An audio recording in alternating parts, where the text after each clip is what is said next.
Good morning. We'll start the third session today.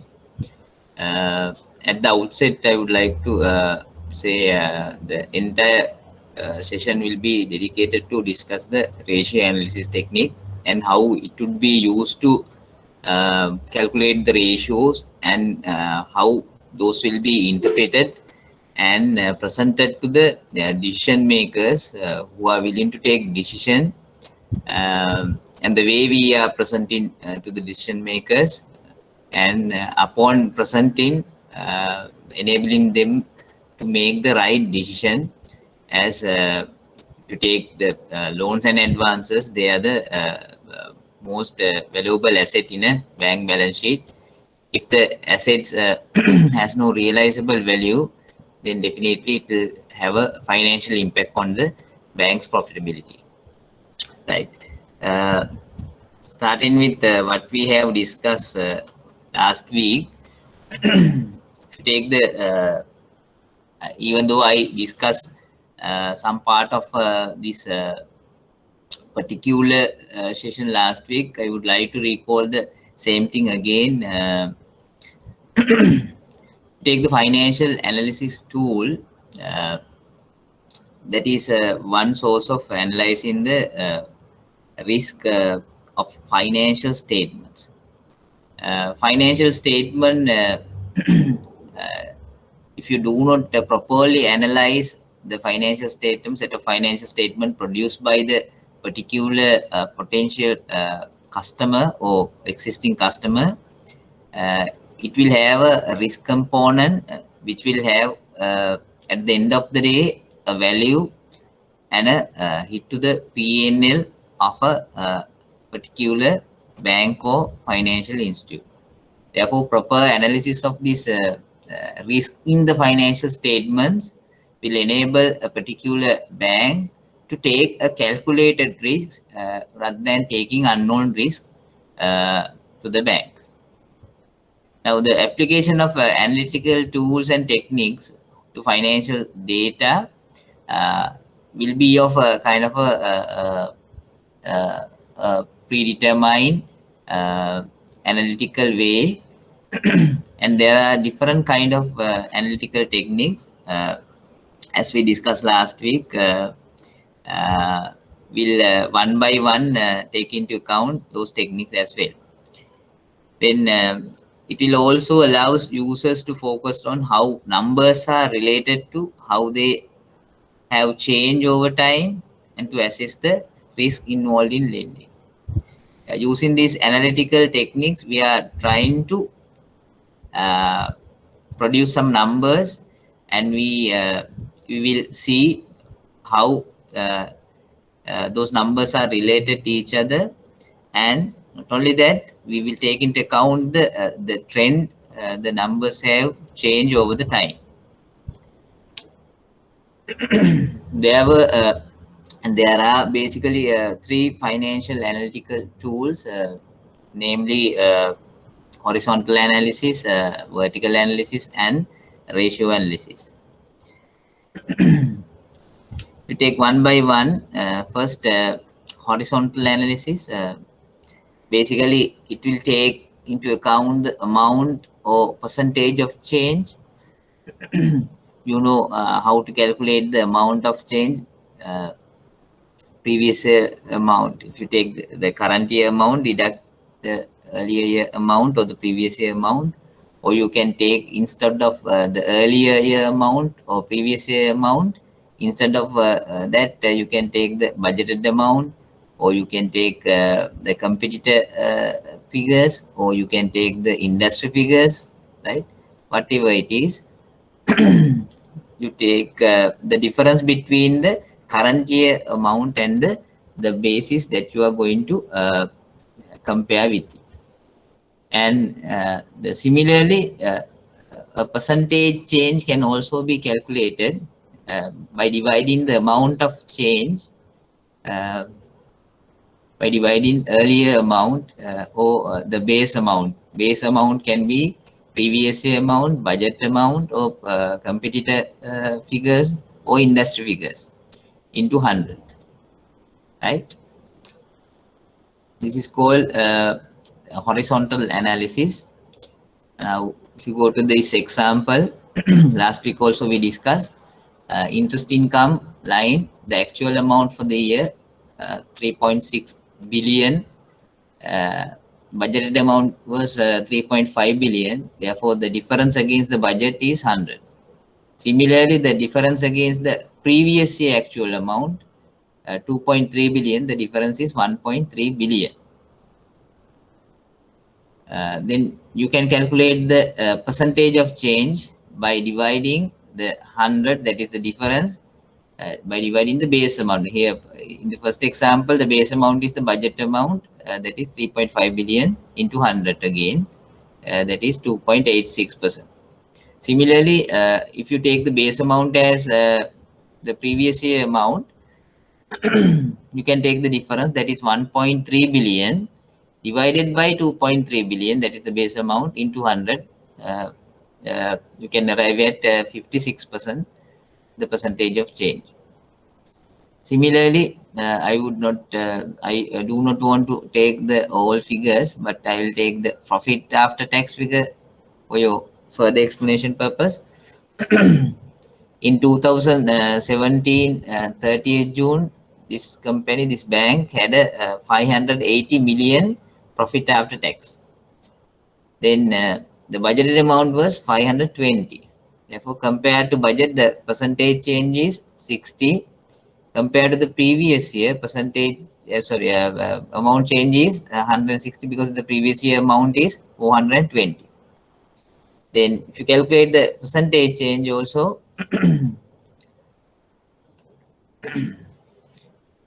60 divided by 520, that is the budget amount, into 100, that is 11.54%. Then with compared to the previous year, 160 divided by 420, that is previous year amount. That is, in that case, the base amount is the previous year amount, into 100.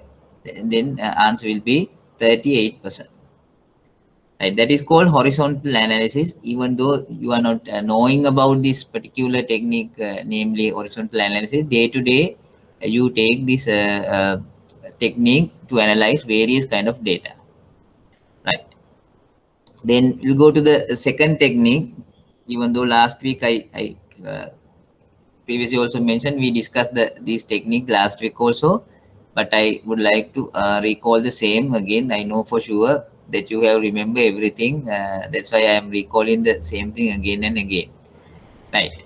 You're busy with your work, and you're busy with your family work, whatever it is. Uh, Make sure that you take into account this particular module very seriously. Next week, I will definitely discuss the mistakes normally done by the students in the examination paper. Due to those silly, negligent mistakes, they are compelled to fail the exam.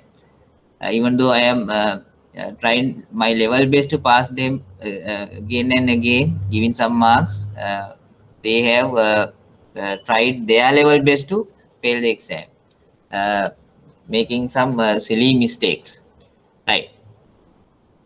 If you take this vertical analysis, vertical analysis can be the benefit of the vertical analysis is you can compare and contrast different size entities in the same industry. Uh, a, a, a bigger bank with a smaller bank. If you directly compare with the figures, you can not do that. But in case of using this vertical analysis technique, it is easy for you to compare and contrast different size entities. Now, in these techniques, we take a balance sheet or the statement of financial position or the income statement, the higher value item in that particular statement, and we calculate the percentage of each individual item compared to that highest value item. Now, in case of a balance sheet, the highest value item may be the total assets or total equity plus total liabilities. right? Compared to that particular item, what is the percentage of individual items? Similarly, if you take the income statement, it might be the operating income, it might be the interest income, right? Then compared to that particular item, what is the percentage of individual item you have to calculate. The similar technique and can be applied to the whatever the compared financial statements, and it might be also the previous year, it might be also the budgeted figures, might be the competitive figures. If your competitor is a bigger bank, then you can easily compare using this technique. But if you take the horizontal analysis, the figures will be totally different, right? For example, say you have a 2 billion profit this year, right? Say 2019, your bank's profit is 2 billion, but you have a competitor, that bank's profit is 20 billion, right? 20 billion.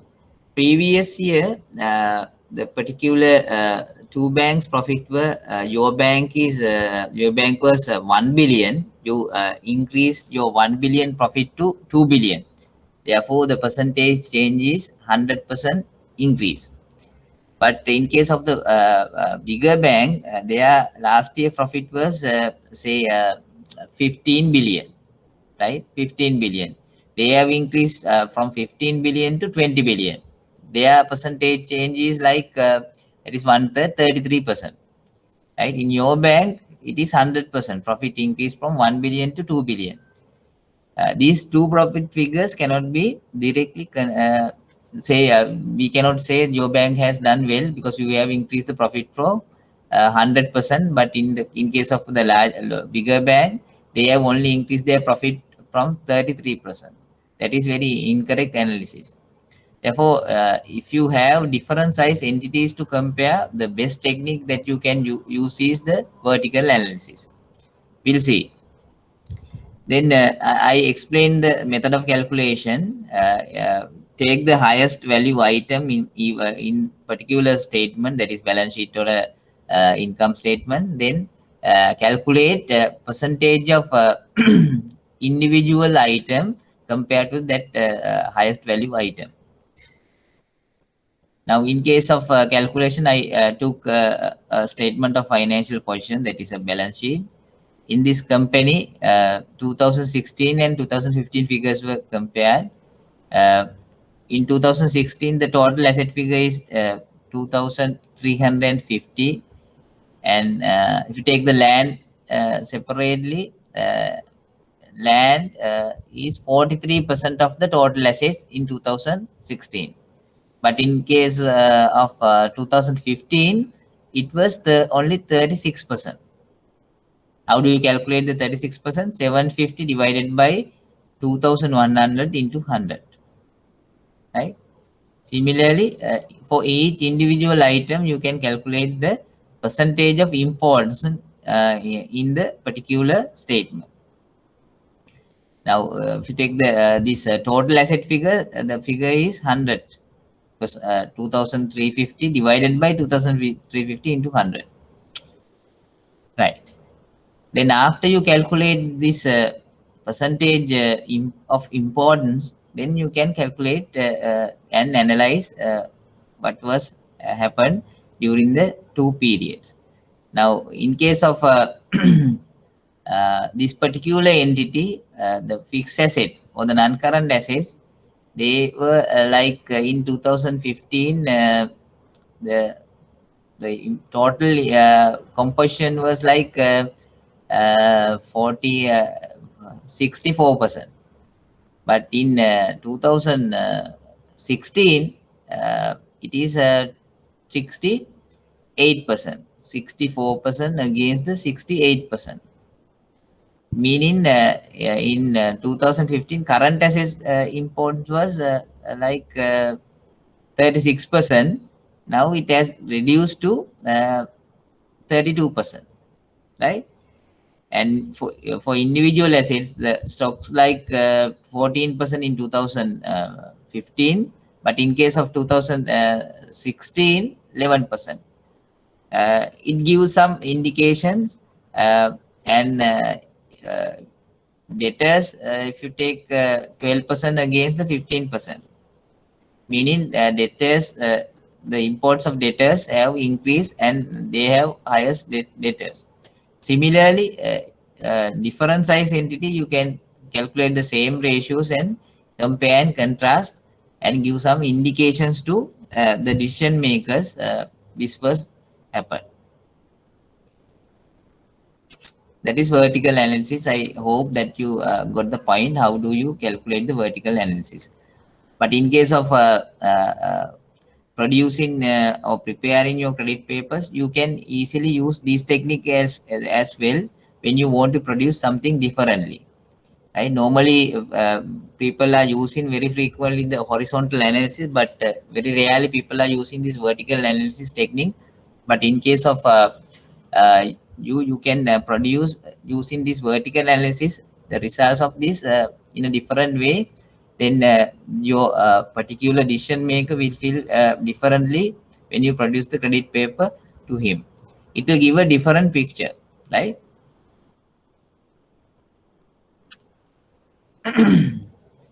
Then I at the outset also I mentioned the entire session will be dedicated to the ratio analysis technique. Very slowly we will learn and calculate individual ratios belong to individual sections. Uh, to take the ratio analysis as a technique, normally performance is a relative term. Ratios are some indicators of the performance, right? Performance can be expressed as ratios. Then it also shows the relative size of the financial statement component to each other. I last year also mentioned, last week also mentioned ratio analysis technique or the results cannot be used in an isolation situation because it has to be used with other techniques, other details, and other informations, and not only one or two ratios. Collectively, you have to use the findings of the all the ratios. Not only the ratios, you have to take into account other information as well when you take when you arrive at a particular decision.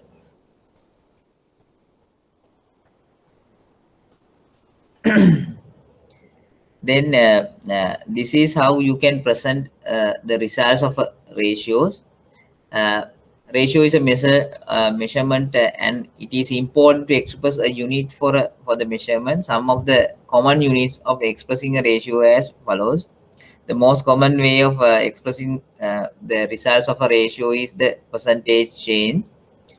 Then it could be a rupee value. If you take the percentage change, example is gross profit ratio, net profit ratio. The bulk of the ratios are expressed using percentages, right?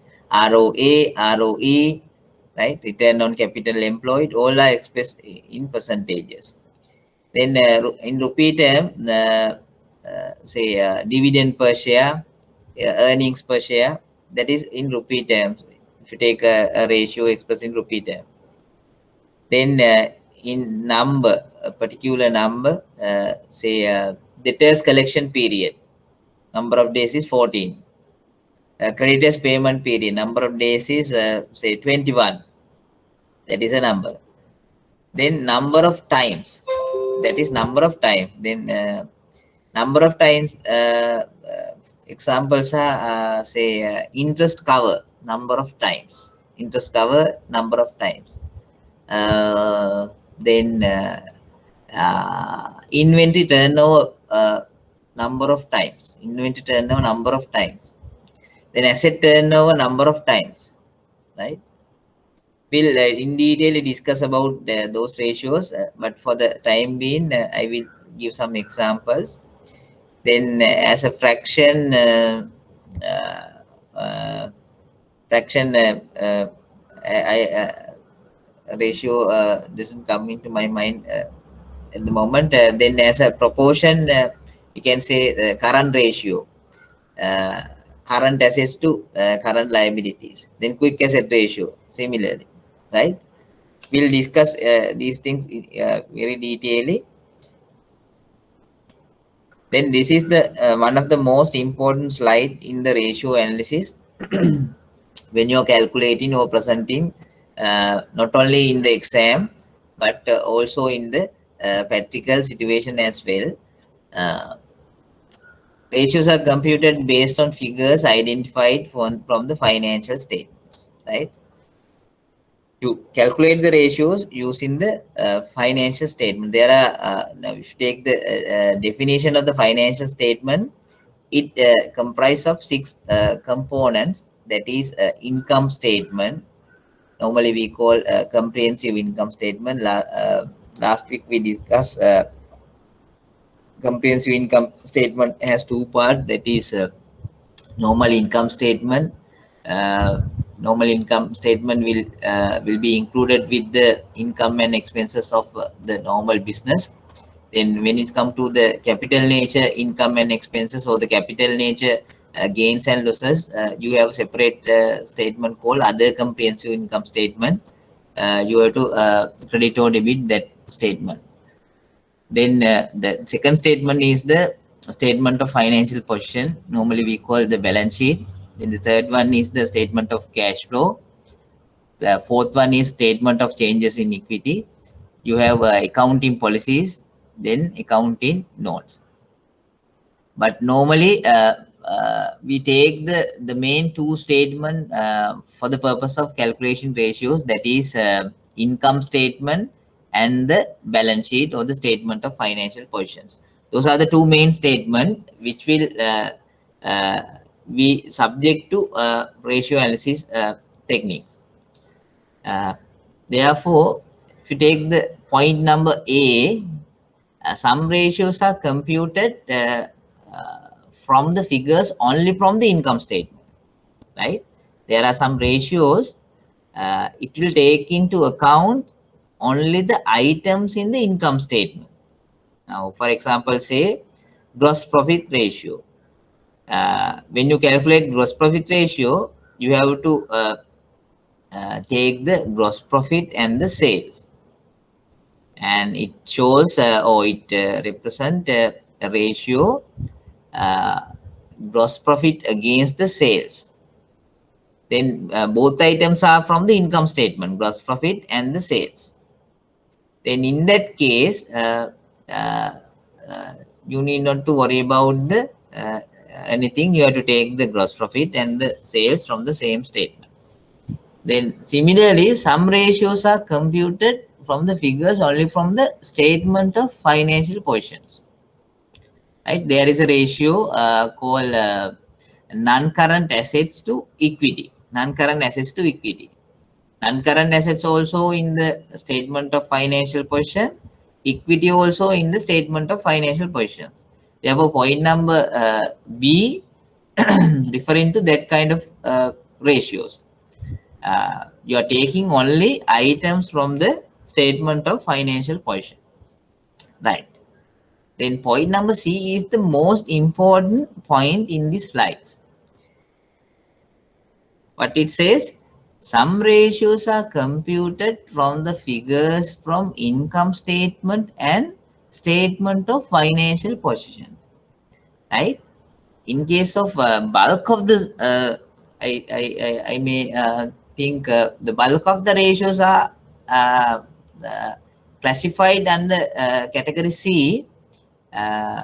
In that case, what is important is mentioned in the balance two bullet points, right?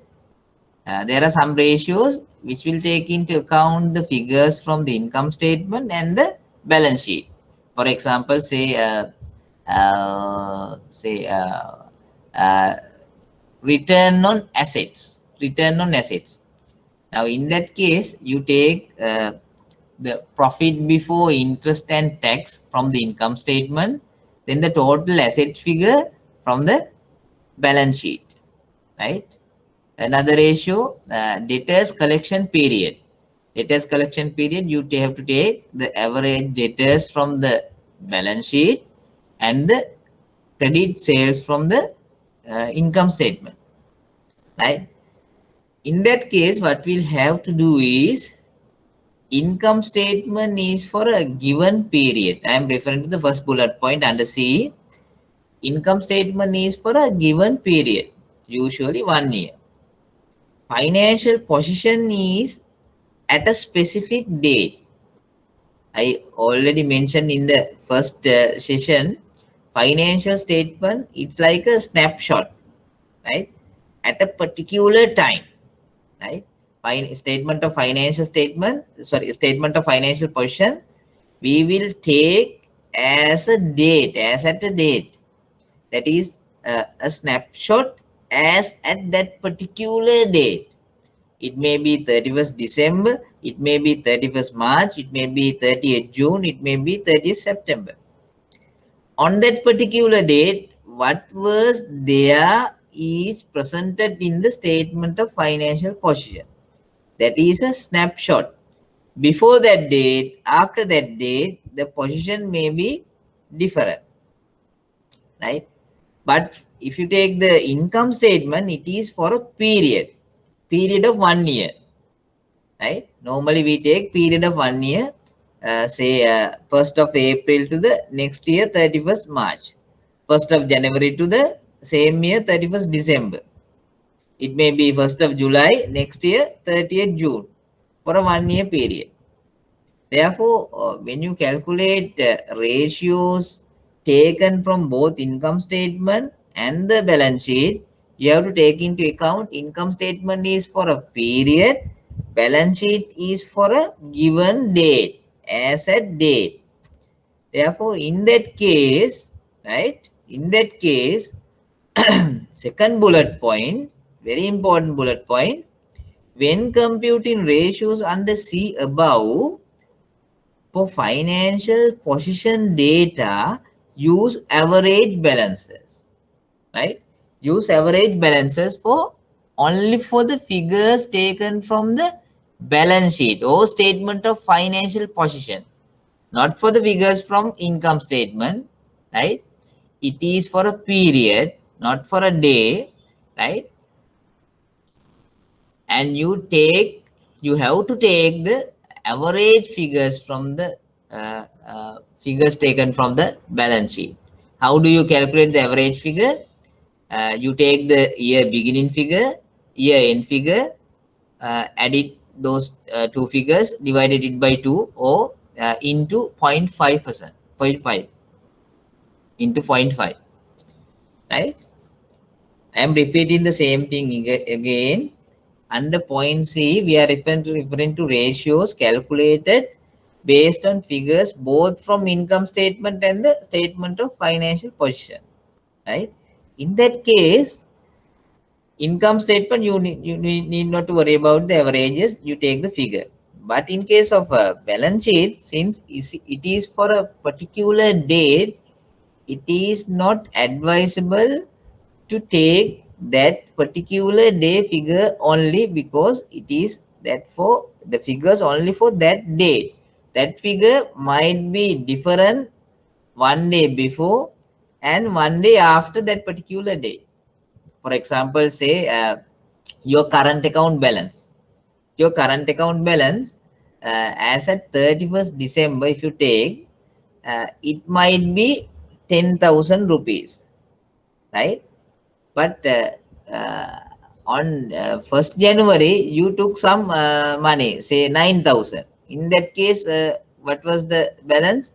Then it will be 1,000, right? If you take 31st December, 10,000, you took 9,000 in 1st January morning, then at the end of the day, January, it will be 1,000. But if you go to 30th December again, before 1 day before the 31st December, your balance might be at 100,000, right? Your balance might be at 100,000. You took 90,000 on that day, 30th December, right? Therefore, when you are taking a particular day balance, it is that for particular day, not for a period. Therefore, normally when when we are taking figures from the balance sheet, it is advisable for you to take the average figures, right? Average, more the number of days average, the figure better it is, right? Normally, in calculation purpose, we take, if possible, daily averages, if possible, monthly averages. If you do not have figures, at least uh, two figures, that is year beginning and year end average figures, right? Don't take for balance sheet figures as at date if you are calculating or if you are using the other figure for a period, right? I would like to recall another example. Say you are going to give away a prize for a customers who are having balances more than 100,000 for a year, right? You have two customers, right? You have a you have only one price, right? For your bank, you have decided to give away a prize or a particular gift to a customer who has maintained 100,000 rupees asset date, right? There are two customers, right? A and B, right? A and B. A, customer A, say that we are considering the 2019 year end, right? Customer A, he opened his account on 31st December. 31st December 2019, right? 31st December 2019, customer A opened his current account. He deposited, say 500,000, say 500,000, right? He has maintained 500,000 with the bank only for that particular date. If you take the 2019, because he opened the account on 2019, no? 2019, 31st December, right? For this selection for the gift, we are taking into account the 2019 figures. Therefore, customer A, he opened a current account with your bank on 31st December by depositing 500,000. There is another customer, his name is B. He opened his current account with your bank on 1st January 2019. 1st January 2019 by depositing 300,000. He has deposited 300,000, right? At the end of the period, he didn't take off this 300,000. Throughout the period, he has maintained this 300,000. At the end of year, that is 31st December 2019, his balance was like, say, 300,000, say. Throughout the period, the entire year, that particular customer has maintained 300,000, right? But if you take the customer B, he opened the account on 31st December 2019. He has deposited 500,000. Now, if you take the first selection criteria, that is 100,000 and more, 100,000 and more was the criteria, right? These were the two customers, right? The criteria was 100,000 and more, right? Then if you take 31st December 2019 figures, 31st December 2019 figures, only which customer will be selected? No argument, it will be customer A because he had 500,000. Customer B had only 300,000. If you consider only the figures as at date, that is 31st December 2019. Then if you take a different view, right? We are going to take the average figures. We are going to take the average figures. Say only year beginning and year end. Then the customer A, he has no balance at the beginning of the period. Then it will be 0. Then at the end 500,000. His average will be 250,000. 250,000 because 0 plus 500,000 divided by 2. 250,000. Then customer B at the beginning of the year 300,000, at the end of the year 300,000. His average balance will be 300,000 plus 300,000, 600,000 divided by 2, again 300,000. Then whose will be selected? Then in that case, if you take the average balance, customer B will be selected, right? If you calculate the daily average, to calculate daily average for these customers, you have to divide it, because after 364 days, customer A has only has 0 balance in his current account, because he has only opened the current account in 31st December. No? If you take the daily average of customer A, you have to divide 500,000 by 365, right? It will be a small amount, right? But in case of customer B, he has 300,000 throughout the period. Therefore, his daily average, if you take calculate the daily average also, his figure will be 300,000 again, right? Now, I think this example will explain taking average balances is more effective when it's come to decision making, right? Not taking as at date figures, especially when you take figures from income statement and figures from balance sheet, right? Now I mentioned under point number B, if you're taking figures, all the figures from the balance sheet, no need to take the average figures.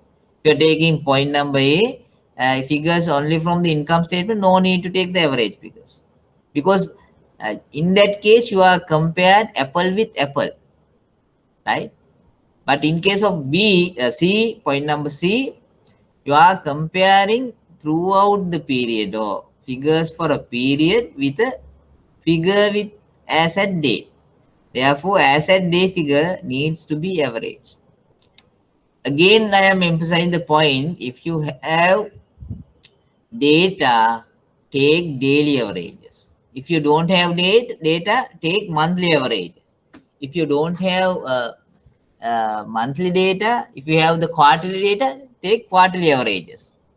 If you do not have the quarterly data, then at least you have to take the year beginning and the year end average.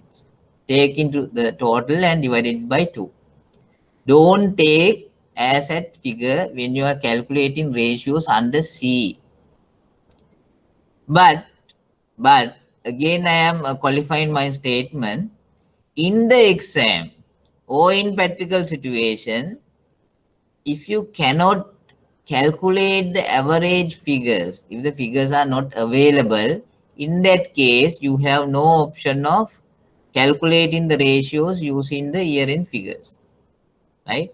That is permitted only if the figures are not available for you to calculate the average figures. Provided that figures are not available for you to calculate the average figures, if the figures are available, you are required to calculate the average figures and use those figures in the ratio analysis. And when you are calculating the ratios under C in the slides, right? I spend a material time in explaining this particular slide because this is very important, right? This is very, very important, right?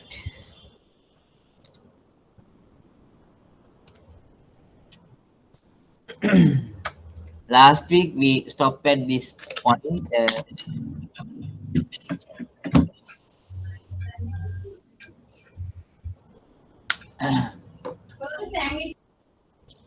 I think some person's mic is on. Please mute your mic.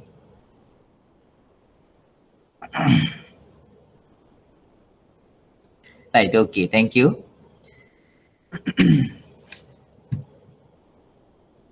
Now there are various problems are encountered when you are teaching using online. Therefore, make sure that you are not captured in that problem situation. Practically, there are various problems when you are teaching online.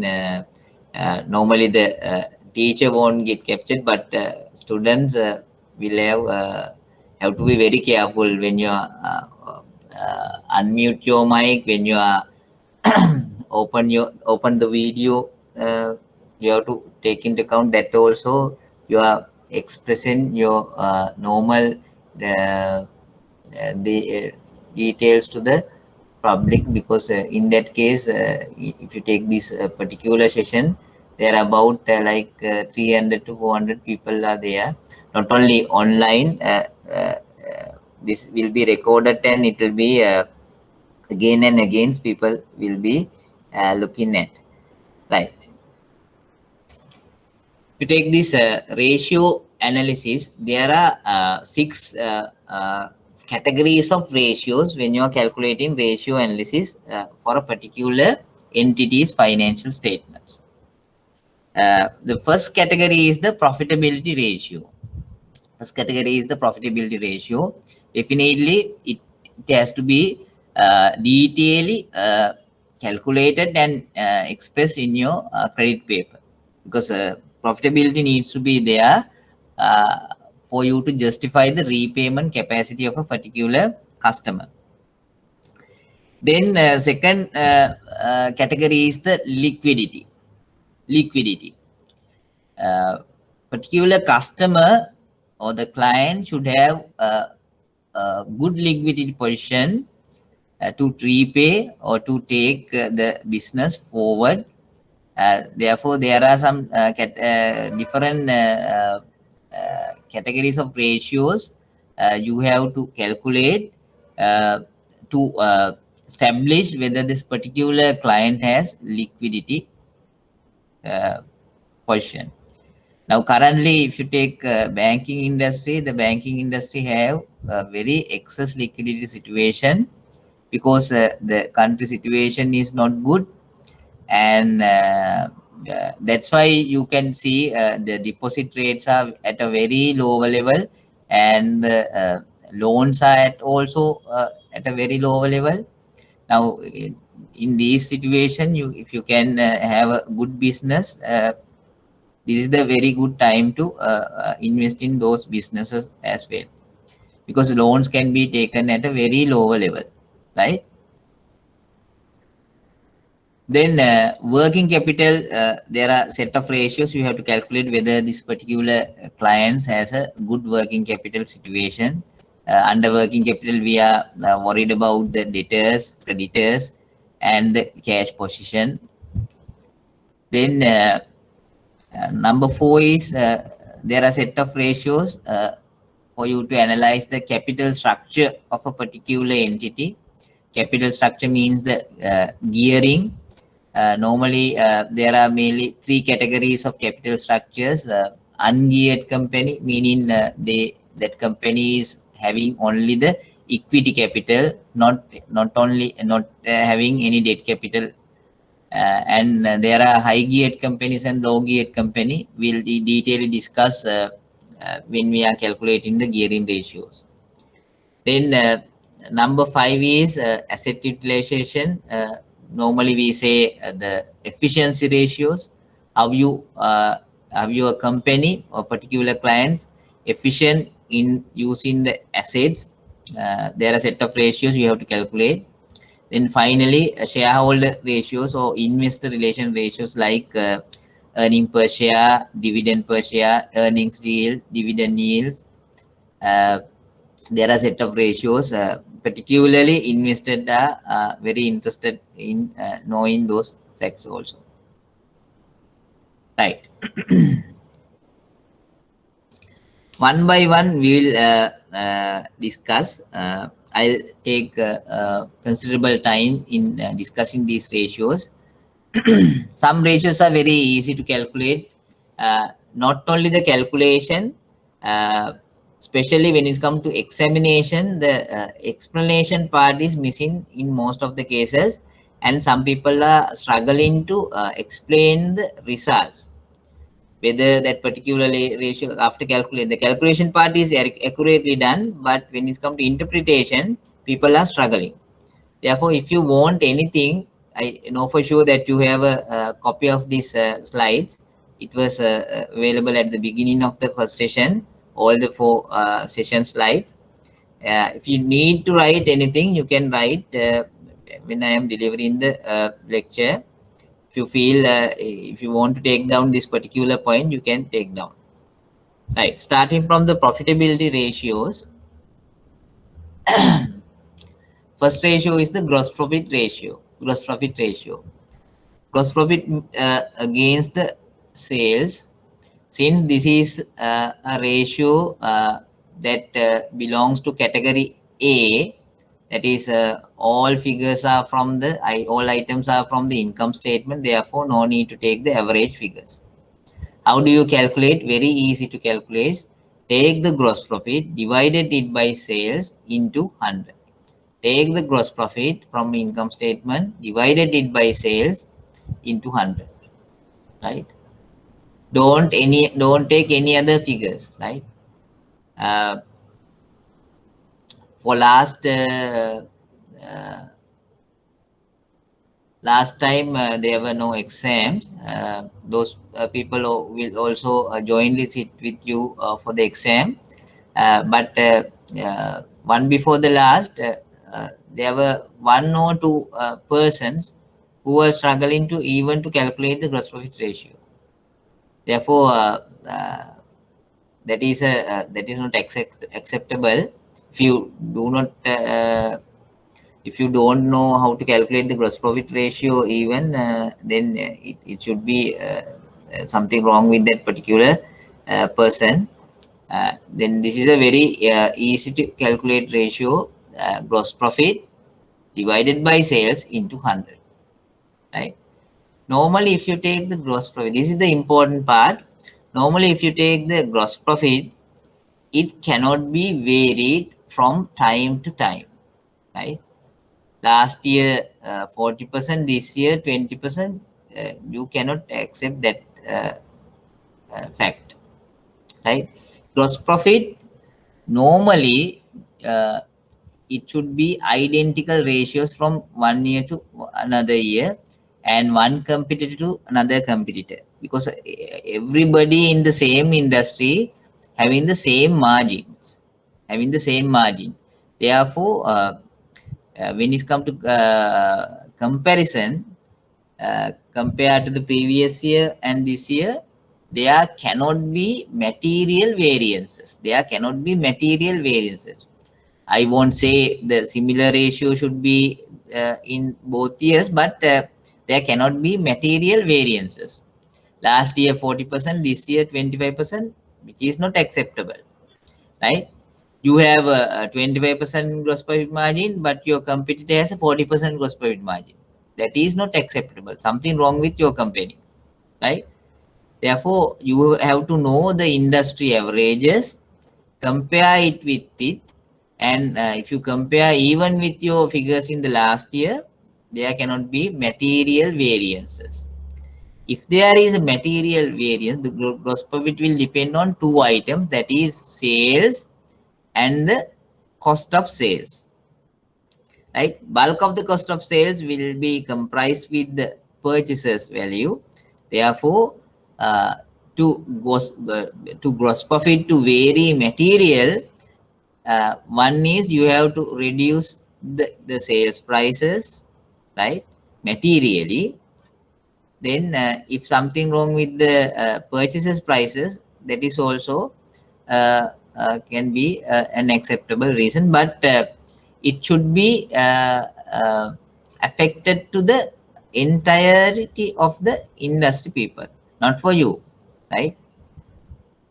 Not only for you, right? Therefore, if there are material variances in the GP ratios when you compare with the previous year and when you compare with the industry averages, uh, uh, you have to be very much focus on that, right? You have to take more details why and how it has happened, right? Therefore, the point is gross profit need to be very much in line with the previous year and very much in line with the industry averages, right? Then net profit ratio, that is net profit after tax divided by sales into 100. This is also very easy to calculate ratio. Now, normally in the exam, I will let you know with the particular photograph how students have made that mistakes. Normally in the exam, income statement will have figures like net profit after tax. After that, I may include dividends and then retained earnings, right? Don't take return earning as the net profit after tax. Here the word is net profit after tax. When you are calculating, some people, you take the last item in the income statement, assuming that it is net profit after tax. It might not be the case in the exam. It might be the retained earnings, right? Instead of net profit after tax, if you take the retained earnings, that is totally wrong. Therefore, when you're taking figures from the income statement or balance sheet, don't merely take that figure. You have to read and understand what is that figure, right? If it is net profit after tax, you have to take the net profit after tax. Don't take the last figure in the income statement. It might be different from the net profit after tax, right?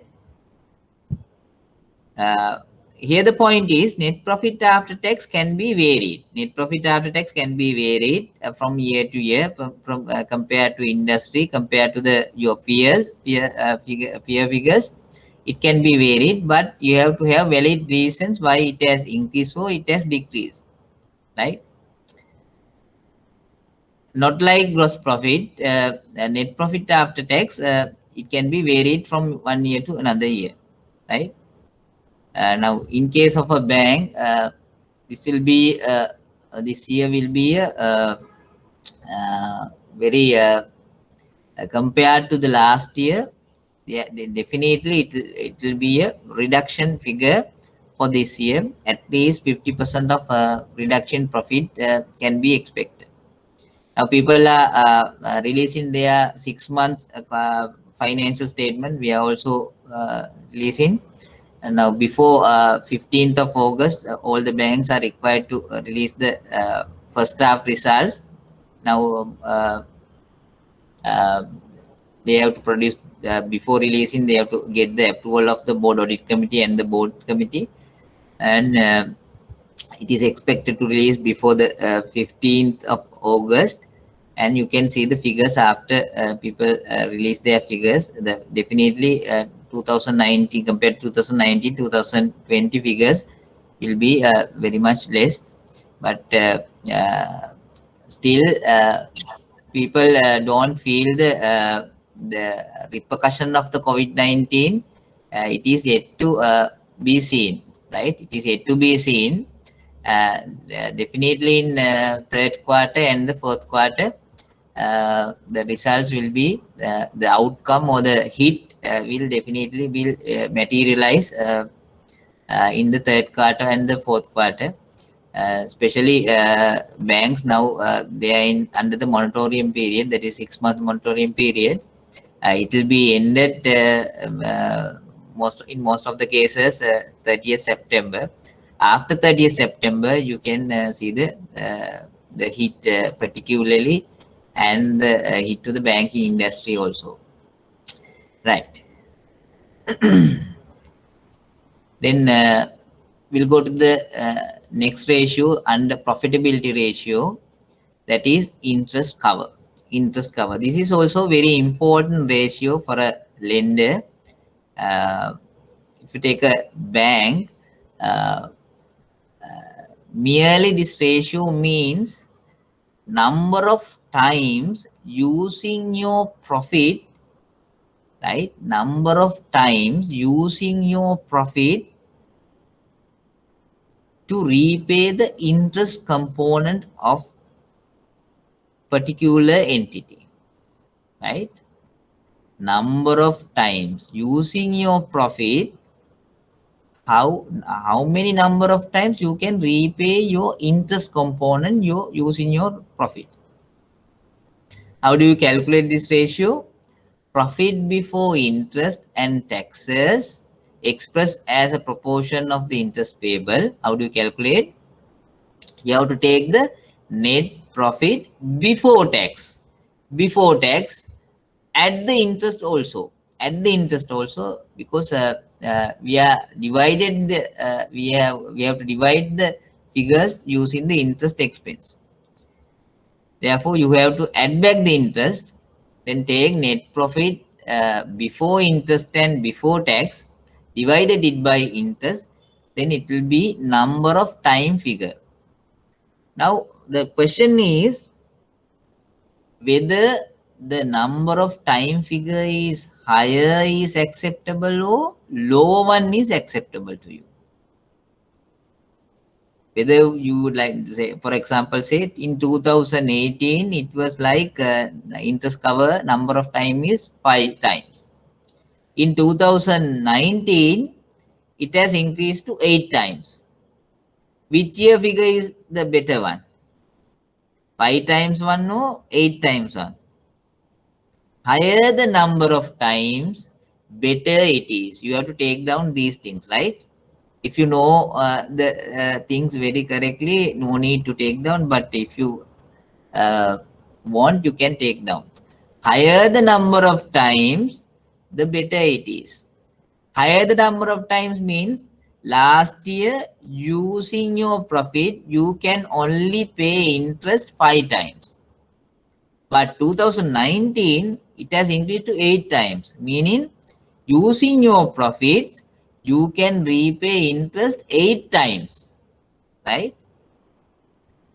The higher the number of times, better it is. Higher the number of times, better it is, right? It shows your ability to pay interest. Your ability to pay interest. Higher the number of times, better it is. Higher the number of times, better it is, right? Make sure you take net profit before tax and before interest, right? Divided by interest. Here the interest means interest as per the income statement. Interest as per the income statement. Don't take any other interest, right? In the income statement, you have interest expense. Take that amount. Therefore, the conclusion is higher the number of times, better it is. That is very important. You normally calculate the ratio. When it comes to interpretation, you have some doubts whether it is better or worse, or right. Therefore, make sure that you understand the ratio and the results correctly. Then it will help for you to express your opinion in the credit paper very correctly, enabling the higher authority to take the correct decision.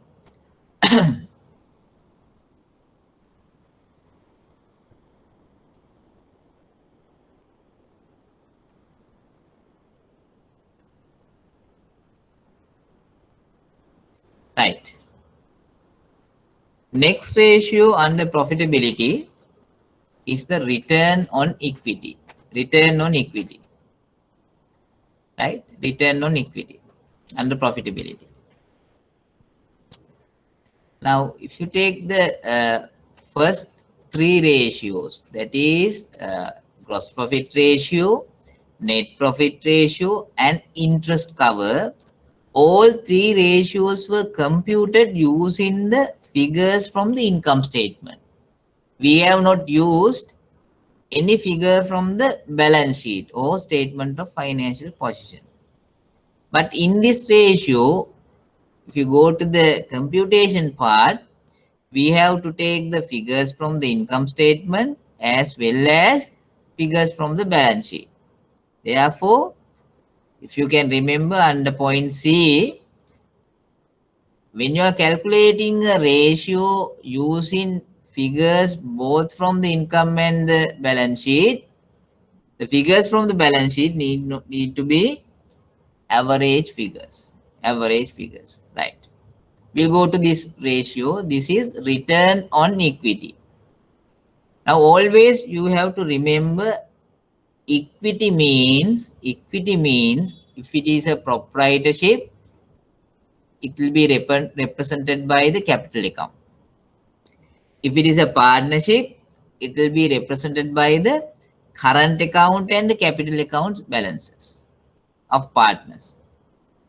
Then when it's come to company, equity means stated capital plus reserves. Stated capital plus reserves. Stated capital of normal shares, ordinary shares, right? If you have different classes of shares, you have to only take the ordinary shares stated capital. Therefore, in a company, equity means stated capital plus reserves. Stated capital plus reserves. Now, what this ratio means? Return on equity. What is the return we generated for equity holders? Equity holders are actual owners of a business. Actual owners of a business are called equity owners, right? Now, for that actual owners, they are the people who are taking the highest risk in a business. For them, what has been earned, right? That is expressed as a ratio, namely return on equity. How do you calculate? You have to take net profit after tax, because the profit what is entitled for equity holders is profit after tax. Equity holders have to wait after giving all the expenses, even after taxes, then their entitlement will realize. That is profit after tax. But the point is, for equity holders or the normal share or the ordinary shareholders, there is no limit for dividend payments. Any percentage you can pay, even 100%, right? But make sure that that particular company has passed the solvency test requirement. You know, solvency test requirement. There are two ratios. That is, you have to have a positive current asset position, and number two is you have to have adequate reserves to pay off the dividends. Provided you have passed the solvency test, you can even pay 100% dividend, right? Therefore, how do you calculate this return on equity? Before giving the dividend, what is the return this company able to give to the equity holders? How do you calculate? You have to take the net profit after tax, an item from the income statement. Then you have to take the equity figure. Since this is a ratio classified under C, for equity, you have to take the average figure. I mentioned earlier also, equity means the equity comprised of two parts, that is stated capital plus reserves. Reserves can be of different kind of reserves: general reserve, retained earnings, capital reserves, various kind of reserves are there. take the all the reserve figures, take the stated capital. You have to take the beginning year position and the year end position, take the total, divided it by 2, then calculate the average, right?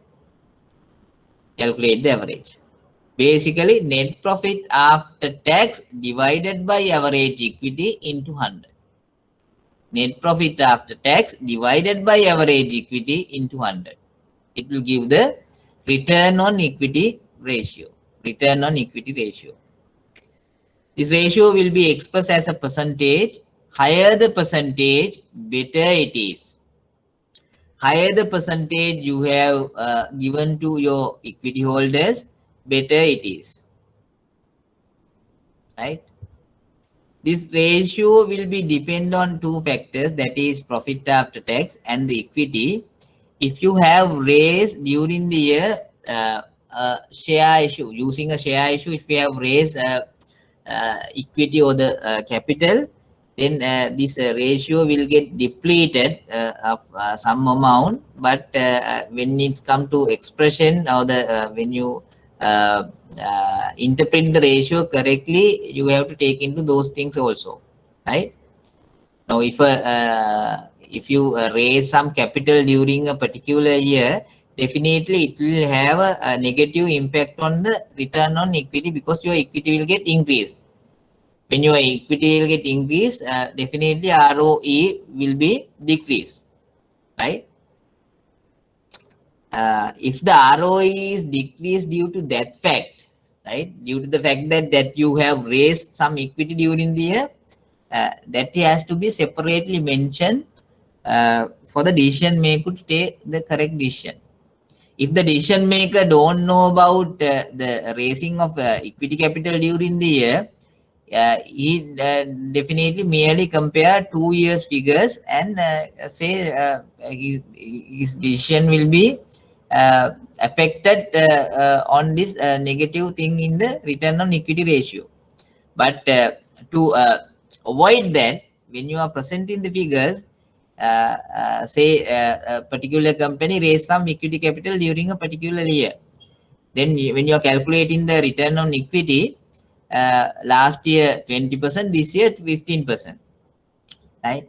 You have to mention in your credit paper, if we take out the additional capital raise, the return on equity ratio will like this, right? Then you can easily compare with the previous year. Definitely it will be an increase in trend in that case, right? Therefore, you have to guide your decision maker, the higher authority, accordingly. You have to mention the exceptional situations, especially when it comes to ratio analysis. Every ratio, if there are exceptions, you have to uh, take out that exception and recalculate the ratio and present the same here, right? Whether it is positive or negative, you have to take out that, right? Now, under notes, if the sufficient data is not available, instead of average balances, year-end data could be used. I also mentioned under the previous slides also the same point. Then another ratio under profitability, this is return on capital employed, right? The meaning also says, the ratio itself says the capital employed. Capital employed means the all the capital you have to take into account. The entire capital you have to take into account. In this case, you can see when it comes to computation, net profit before tax, since you are taking the all the capital, you have to take the net profit before tax and before interest, right? Before tax and before interest, and divided by capital plus reserves. Capital in the sense stated capital, capital plus reserves, retained earnings, long-term borrowings, long-term borrowings, right? Both equity capital and the debt capital you have to take the average figure, since this ratio also uh, uh, can be classified as a ratio calculated under C. right? You have to take the average figures since we are using the both figures from income statement and the statement of financial position. Similarly, with the return on equity, higher the percentage, better it is. Higher the percentage, better it is.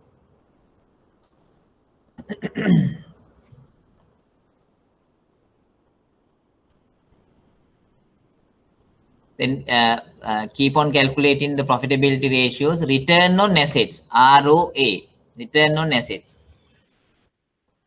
That is also we can calculate using the return on asset ratio, uh, net profit after tax or net profit before tax, right?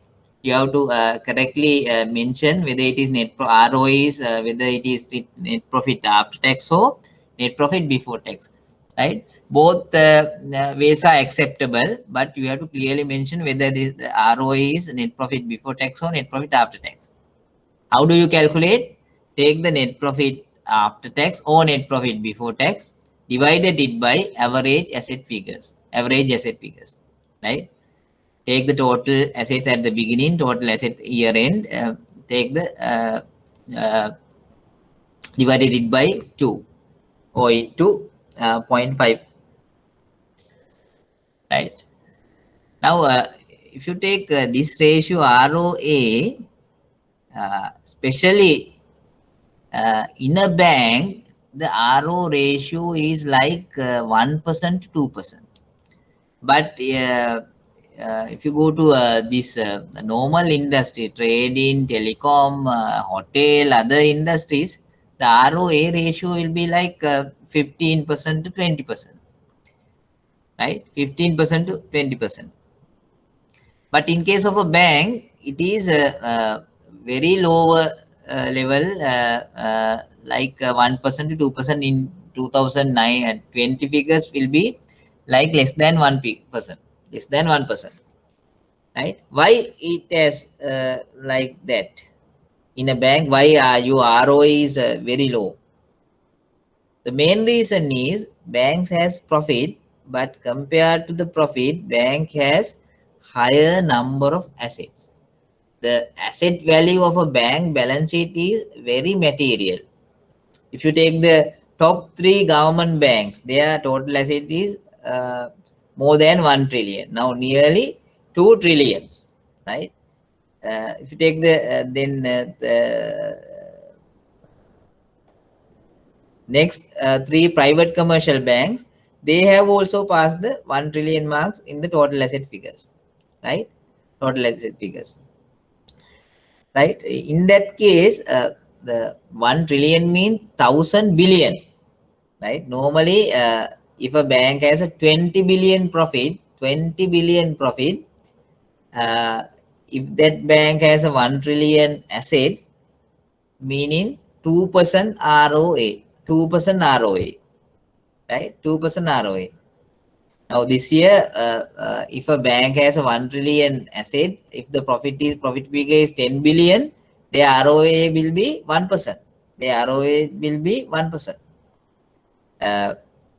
Normally, that's why bank has a lower ROA because they have a higher value in the total asset figures, mainly due to the customers' funds and deposits, right? Similarly, their total asset equals to total liability, no, right? Their total liability comprise of largely 90% of their total liability comprise of deposits, right? Because of customer money, they can accommodate more loans as assets, right? That's why bank has a lower ROA. Bank has a lower ROA compared to other industries. But in case of other industries, they are ROA is much higher than 1%. Normally, average figure might be 10% to 15%. 10% to 15%. In that industries, the bulk of the percentage, their profit total asset figure is very much less than the bank's asset figures. If you take companies like JKH, SLT, Dialog, their total asset figures is around 300 billion. 300 billion. But in case of a small size bank, their total asset figures is more than 200 billion, 300 billion, right? Mainly due to the funds received from customers as deposits, right? Using those funds, they can lend and create assets as loans and advances. But in case of other industries, they do not have that option, right? Bulk of the funds need to be given by the normal shareholders of the company, right? Therefore, normal shareholders, they cannot have that much of money. That's why they do have a smaller balance sheet compared to banks, right? Now, in this ratio, ROA, a higher the percentage, better it is. Higher the percentage, better it is. Right. We have calculated the profitability ratios. We'll take a break for 5 minutes. 8:16 now. I'll join the session 8:20, right? 2021, right? We'll break for a shorter break. Okay, I think we can restart the session again without wasting any time. We'll go to the next category of ratios, that is liquidity and solvency ratios. Liquidity is very important for any company. Normally, it is very essential for a bank. That 20% requirement is there for bank to maintain liquidity. If you take for each 100 rupee deposit, bank has to maintain 20 rupee funds in liquid assets, right? Liquid assets are defined as the more within a short period of time, the assets can be converted into cash. If you have that possibility, we normally call those assets as liquid assets. If it takes more time to convert the asset into cash, in the normal course of business, we say that particular asset don't have that much of liquidity. Now, you have to take into account in the normal course of business, right? Not not for a very cheaper price. Now, if you take a motor vehicle also assume that you have a motor vehicle, value is 10 million, 10 million motor vehicle. That motor vehicle can also be converted into cash if you sell that item for say 6 million. The worth is your value is 10 million, but if you can sell the motor vehicle at 6 million, there are a number of people who will come and take the motor vehicle at 6 million. But if you want to sell the motor vehicle in the market under normal condition for 10 million, it will take some time. It will take some time, right? Therefore, we say a motor vehicle is not that much liquid assets compared to cash, right? Normally the highest liquid assets will be the stocks, debtors, and cash. Property plant and equipments, land, building, motor vehicle, furniture, those are not that much liquid assets. If you have short-term investment like in treasury bills, fixed deposit, those are also taken into account as liquid assets.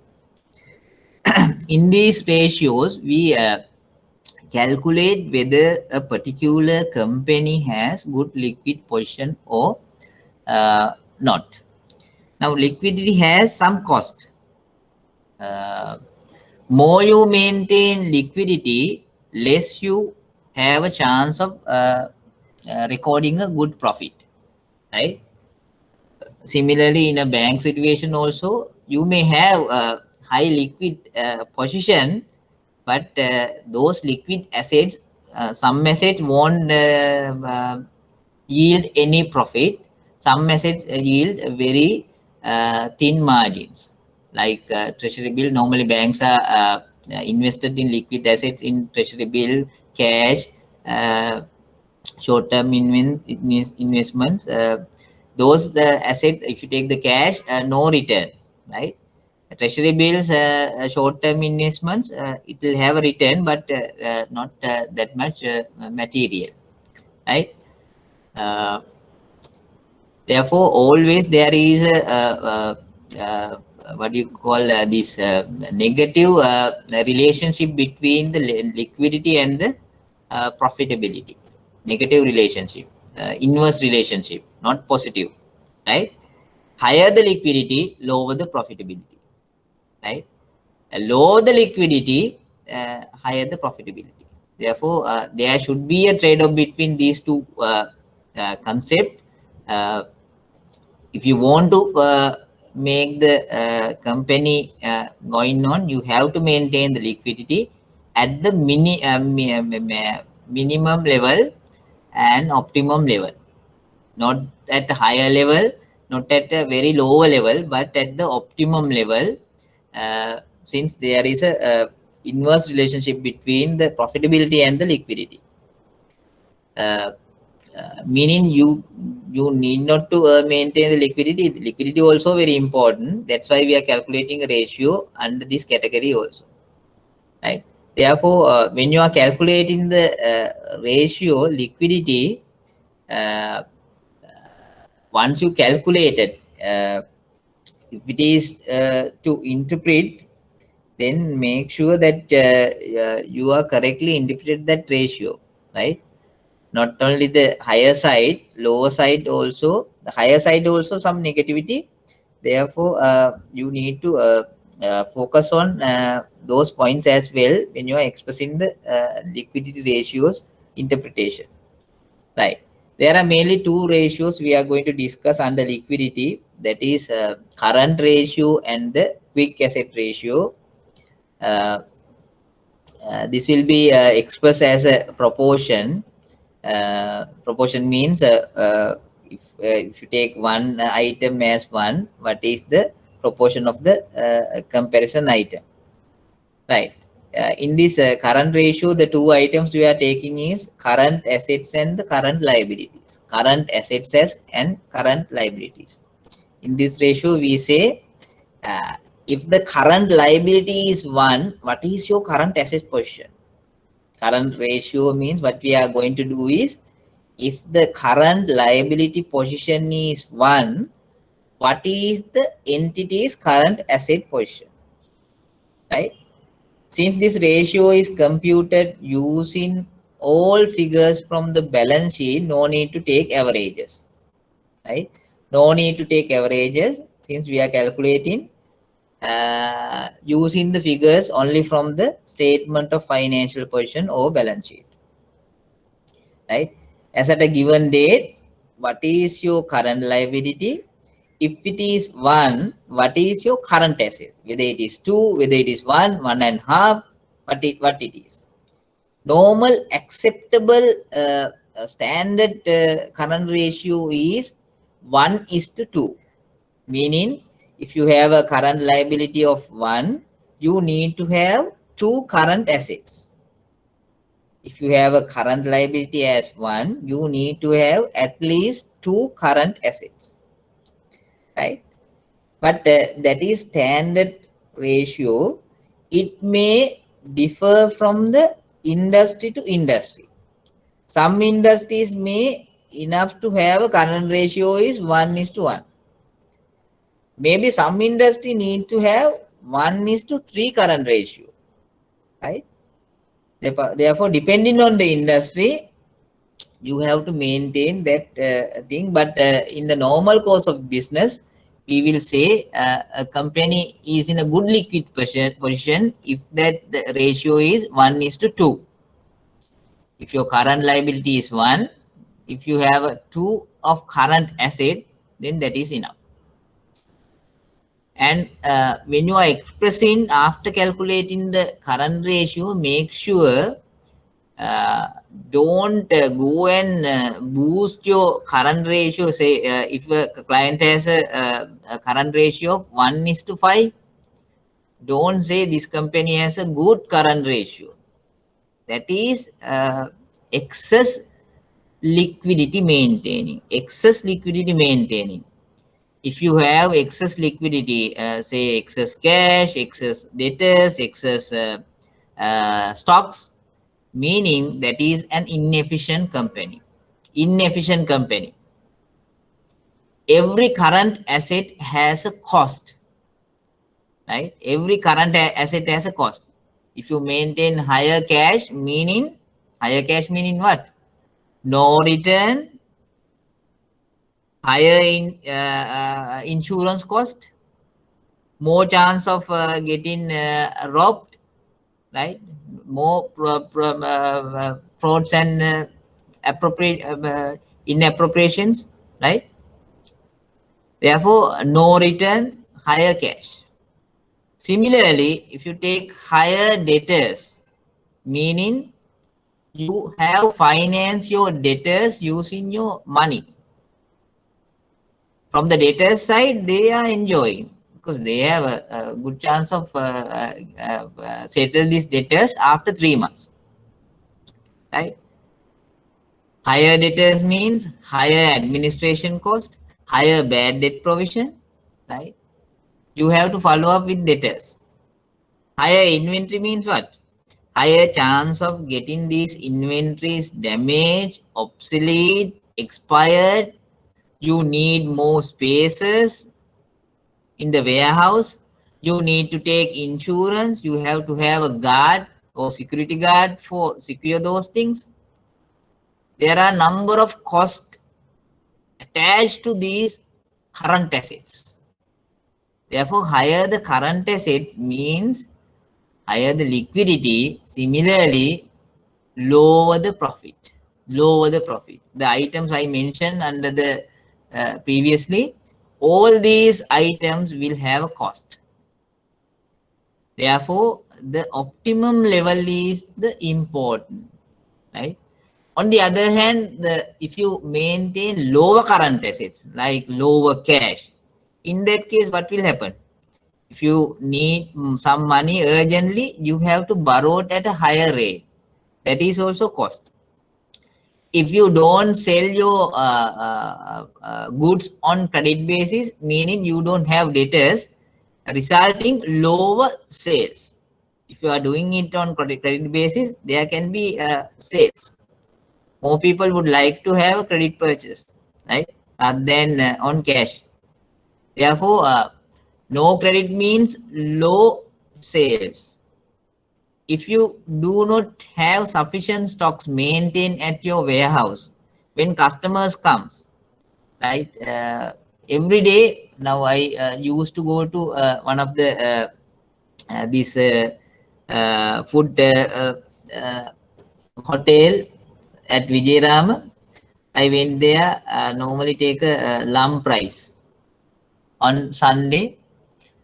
Every time I go there, this particular hotel, they have no lump price, right? It may be 12 noon, it may be 12:30 p.m., it may be 1 p.m., 1:30 p.m., no lump price available with this hotel, right? That is, they don't have maintained sufficient stocks. Similarly, that is for consumption, they can prepare and give me the stocks. But when it comes to the whatever the other items, you need to have some stocks maintained with you. You might lose some sales, valuable customers, right? If you do not have stocks. If you want to buy urgently, that will also have a higher cost. If you want to buy stocks urgently, you don't have that luxury of having discounts, bargaining, right? Sometimes if you want to buy urgently, the cost will be higher. Therefore, there should be a trade-off between the minimum level and the maximum level. You have to maintain the optimum level of stocks, debtors, and cash, right? Optimum level means you need not to have excess liquidity or very lower liquidity levels. Both ways you have a cost. Lower liquidity level also have a cost. Higher liquidity level also have a cost. Therefore, when you are expressing, after calculating the ratio, when you are expressing your opinion on the liquidity, make sure that you take into account all of these things, right? Whether it is acceptable to bank, whether it is can be compared with the industry, whether it can be compared with peer competitors, right? Take into account all of these when you are doing an interpretation part. Then the next ratio under liquidity, that is quick asset ratio. You have to eliminate from the current asset, eliminate the inventory figures, because inventory normally takes some time. That's why we take this quick asset ratio, also referred to as acid test ratio. You have to take out the from the current asset, take out the inventory and compare it with the current liabilities. Normally industry accepted norms is when you are having a current liability of 1, your quick assets should be at same as current liability. That is 1:1. 1:1. No need to take averages, right?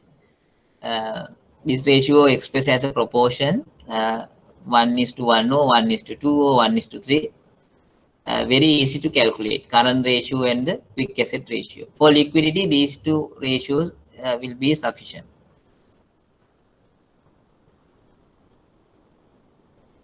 Now, liquidity as a whole, liquidity means how the company is able to pay off their short-term requirements urgently, right? In order to meet the short-term requirement, you need to have sufficient current assets. Short-term requirements normally arise from the current liabilities. That's why we take those two items in the ratio calculation. Then we'll go to the next category of ratios, that is working capital ratio.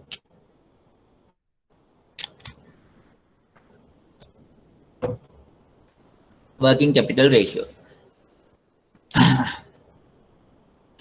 Under working capital ratio, you can calculate mainly three ratios, that is stock turnover period, debtors collection period, and creditors settlement period. If you take the first ratio, that is stock turnover, this ratio, the stock turnover can be calculated in two ways, that is stock turnover ratio and the stock turnover period. Normally, I would like to recommend the second ratio, that is the stock turnover period, because it can be easily interpreted. People are struggling to interpret the first ratio, that is the stock turnover ratio. Since the second ratio has this number of days, it can be easily interpreted. But anyway, the main purpose of calculating this ratio is you have to see how many times your stocks converted into sales in a given year. If you take the first ratio, that is stock turnover, means number of times your stocks have been converted into sales. If the number of times is higher, better it is. If the figure is 12, means in a given year, your stocks have been converted into 12 times as sales. If you take the second ratio under stock turnover, that is stock turnover period, it can be expressed as number of days your stocks will be remain as stocks, not being converted into sales. The number of days your inventory or stocks will be remain as stocks, not being converted into sales. Therefore, higher the number of days, not better. it will be worse, right? Therefore, lower the number of days is better. Lower the number of days, more better, right? That's why I said that if you can calculate the second ratio for stock turnover period or stock turnover ratios, the second ratio stock turnover period, meaning the number of days your inventory or stocks will be remain as stocks without being converted into sales. Lower the number of days, better it is. Higher the number of days is not better, right?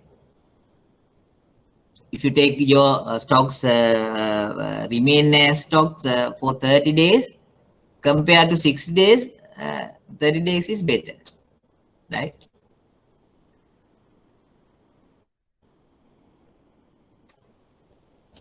I think you have good understood my point. Therefore, I recommend the second ratio for you to calculate if the requirement is there to calculate the stock turnover. Higher the number of days, not better, but lower the number of days, it's very acceptable. Similarly, debtors also we can calculate the same ratio. Debtors collection period. Here I will straight away calculated the number of days, not having the number of times ratio. Now in debtors, you have to take a very good ratio here. Previous ratio also I didn't mention. You have to take average figure for stocks, right? If you take the stock turnover period, you have to take the average stock, because one item from the balance sheet, that is stocks or inventory, and you take the cost of sales, that is from the income statement. Therefore, the item from the balance sheet need to be average figure. How do you calculate? Average stock divided by cost of sales into 365. Average inventory or the stocks divided by cost of sales into 365. Into 365.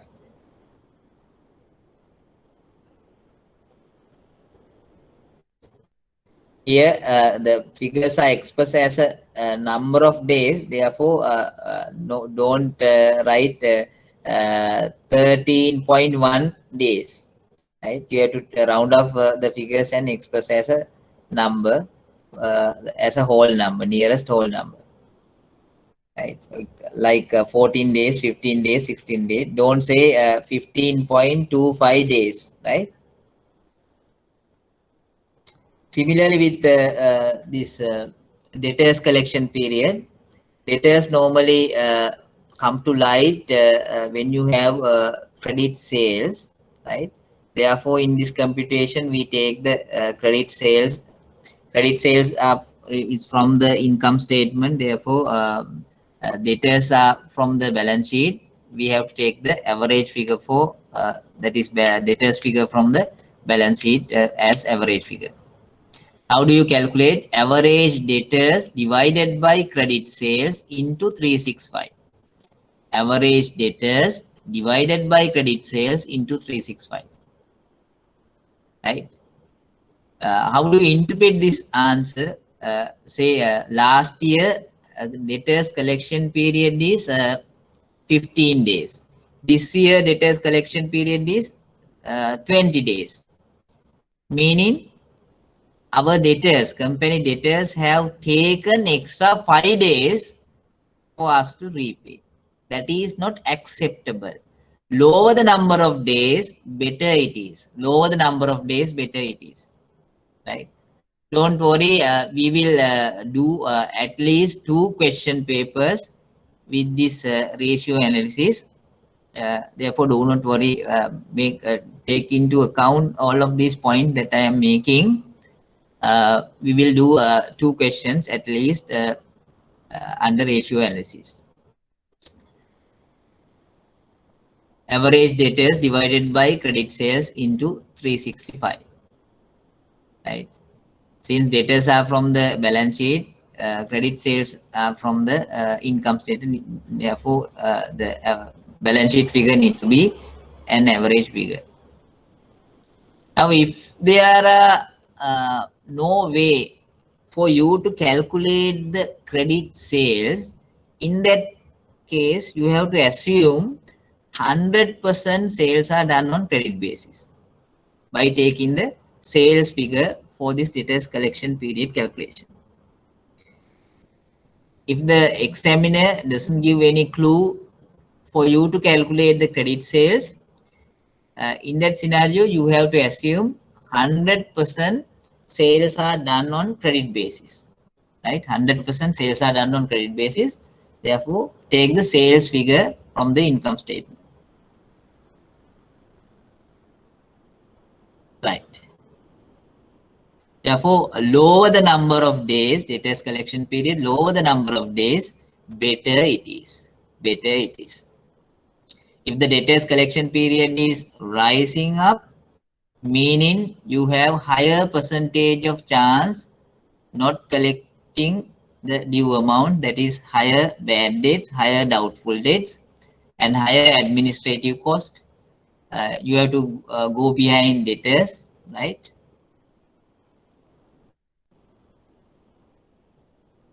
I would like to recall a practical example. When I was a university student, I used to do a part-time job with one of the leading polythene bags manufacturing company in Colombo. When I went there as a part-time accountant, because I didn't have that much of money to pay off my professional exams and lecture fees, everything. University education free, but I'm from a middle class family. Therefore, I didn't have much money to accommodate my things. Therefore, I decided to do a part-time job, and I got a job in a polythene manufacturing company. Normally they manufacture these shopping bags, and if you take these Munchie, No Limit, House of Passion, Pereira and Sons, everything is done there. When it's a private company, family-owned business. After going there, after starting the job for 3 months, I realized that their balance sheet has a figure called debtor 120 million. 120 million figure is there as debtors. And similarly, they have another balance sheet figures in the current liability side, an OD of 75 million. An OD of 75 million. Now, on those years, the OD interest were charged at 29%. 29%. They are paying for this 75 million OD obtained from the same bank currently I'm working for. If my bank knew this fact, they wouldn't recruit me, right? That is a different story. They have obtained a facility from this particular bank, 75 million at 29% interest rate. Similarly, they have a debtor balance of 150 million. Then I so their products are very quality. Their products are very quality. Once the materials came to the selling center at Dehiwala, from a warehouse from Homagama and Bollasgamuwa, suddenly all the stocks get vanished, right? Because their products are very quality, right? Then one day with the owner, the chairman of the company, I sat with him. I asked, can you spend 15 minutes with me on this financial statement? Then I asked question, what will happen if you sell these items, all of these items, not for the big large companies like Ceylon Biscuit, House of Passion, Pereira and Sons. For retail customers, if you sell all the items on cash basis, what will happen? Then his answer was, nothing will happen. Only one or two buyers will get disappointed, and nothing will happen to the bulk of the retail customers. And I asked him and explained the situation. Now you have a debtor balance of 150 million. This was mainly finance. If you realize this debtor 150, at least if you realize 100 million, right? Leaving 50 million for the main big customers, like the customer list I mentioned earlier, you can settle this OD, right, by reducing debtors from 150 million to 50 million. You have a cash of 100 million. Using that 100 million, you can pay off this 75 million overdraft taken from this private bank at a very higher interest rate, right? Then he agreed to my proposal. Next day onward, he decided not to do any credit sales for retail customers, right? These retail customers, they have done their business and they have cash, right? But this particular entity is giving for these retail customers as 3 months credit period. That was closed, and all the transaction with the retail customers was done on cash basis from that day onward. After 1 or 2 months, what has happened? Your debtors balance not reduced from 150 to 50 million, it has reduced to 30 million. And we had enough cash to repay the overdraft. And after a few months, we have a not only a overdraft, we have a credit balance in our current account, right? That was practical. That was a very practical example for you to also exercise, right?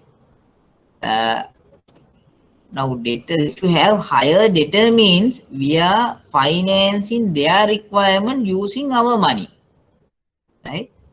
We are financing debtors requirements using our money. We have a cost on our debtors, right? If you purchase all the items on cash basis and sell those items on credit basis, meaning for that cash purchases, you need not to have anything from the debtors, that because you have done the sales on credit basis now, right? Therefore, very important for you to understand this debtors collection period. But in some businesses, if the practice is to do credit sales, if others are also doing that, if you cannot survive, you have to do the credit sales, but make sure that you are correctly priced those things. You have to take into account when you are pricing the products on credit basis, the interest components of these cash to or the stocks to debtors, right? Then creditors payment period. Creditors payment period. This is also important, one of the ratios. Average creditors divided by credit purchases. How do you calculate? You calculate average creditors divided by credit purchases into 365. Now, this ratio means the number of days we are taking to pay off the creditors. It's very difficult to say the higher the ratio is good, right? Or the lower the ratio is good. But it has to be, if the ratio is higher from the company's perspective, it's good, because your financial responsibilities are taken care of by your creditors. But if the ratio is increasing, not because of that, because you are not able to pay off your creditors on time, you are struggling with your finances, if that is the fact, then the higher the ratio is not good, right? Therefore, we have to take into account all of these reasons, right? Just merely interpreting whether it is high or whether it is low. If the ratio is high, make sure that is occurred due to normal business requirement, not because of the clients is struggling to pay off the creditors, right? In this calculation, you have a figure called credit purchases. If the credit purchases are not available, you can use the purchases figure, assuming that 100% purchases are on credit basis, right? If the purchases figures are not available, you have to assume that you have to take the purchases figure, assuming that 100% purchases are done on credit basis. Then if the purchases are also not available, right? In the given particular examination question, purchases item is not directly given. In that case, how do you calculate? If the figures of cost of sale is given and the closing stock and the opening stock is given, you can calculate using the last bullet item, the amount of purchases. Amount of purchases equal cost of sales plus closing stock deduct opening stock, right? Using that formula, you can calculate purchases of every year, right?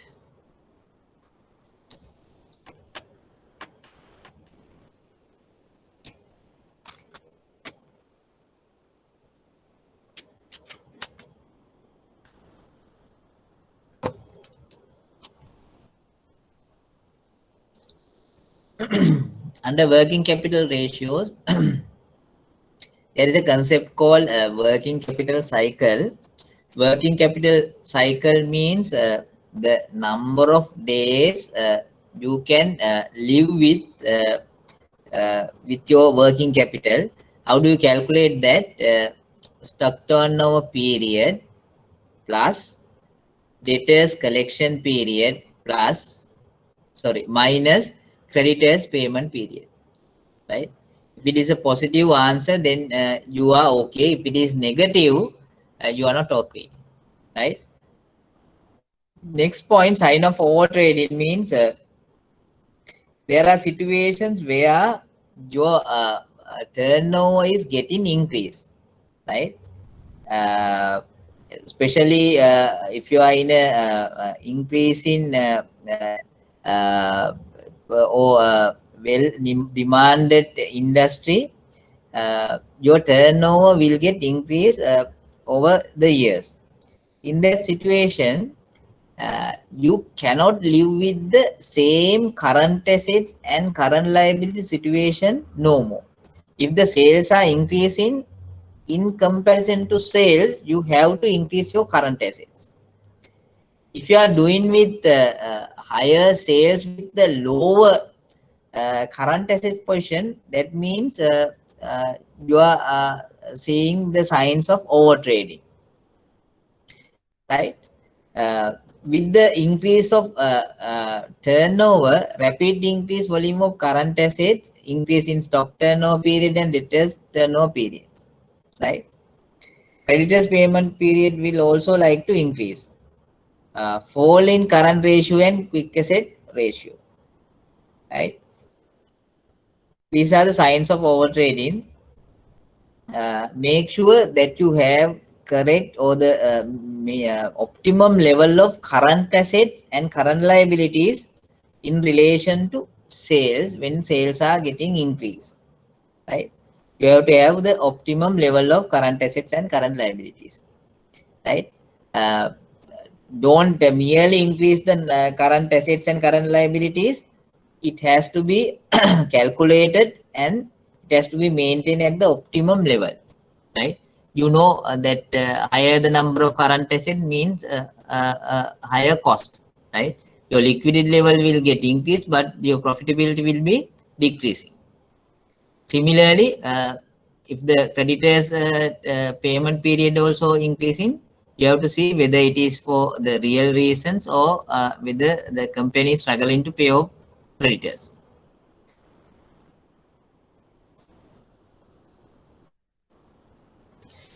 Right. The next set of ratios are gearing ratio, or the we say capital structure ratios. Capital structure ratios. Now, before I commence explaining this category of ratios, I would like to say in the exam, most of the students are struggling to calculate these gearing ratios. Even though it is very easy to calculate, most of the people are struggling. At least 10 to 15% people's gearing ratio is incorrect, right? I don't know why. Therefore, make sure you get the correct understanding on these gearing ratios. There are mainly two ratios. There are mainly two ratios. You have to correctly understand these two ratios. Right. First ratio is uh, debt to equity ratio. Right. We have some opening remarks to the debt capital. Debt capital is the ratio of prior charge capital, debt to equity capital. Normally, prior charge capital means the priority is given to debt at the dissolution of a company compared to equity. That's why we call debt as a prior charge capital. Prior charge capital will normally include preference share capital, long-term borrowings, debenture capital, and so on. Preference share also a kind of a debt capital, because they don't have they have a fixed dividend payment, and they are normally getting redeemed not before the dissolution of a company. In case of ordinary shares, we have to wait. If you invest in ordinary shares, no repayment will be done by the company. If it is a listed company, you can resell in the Colombo Stock Exchange. But normally, ordinary shares have no maturity date. That's why we include the preference shares as also debt capital. Debt capital normally include preference shares, long-term borrowings, and debenture capital. Equity capital, include ordinary share capital or the stated capital plus the reserves. Right. If you take this gearing ratio, there are three types of companies. There are three types of companies. I mentioned this is also capital structure ratios, right? Capital structure ratios. One type is, if you take the capital structure of a company can be of two ways, that is debt capital and the equity capital.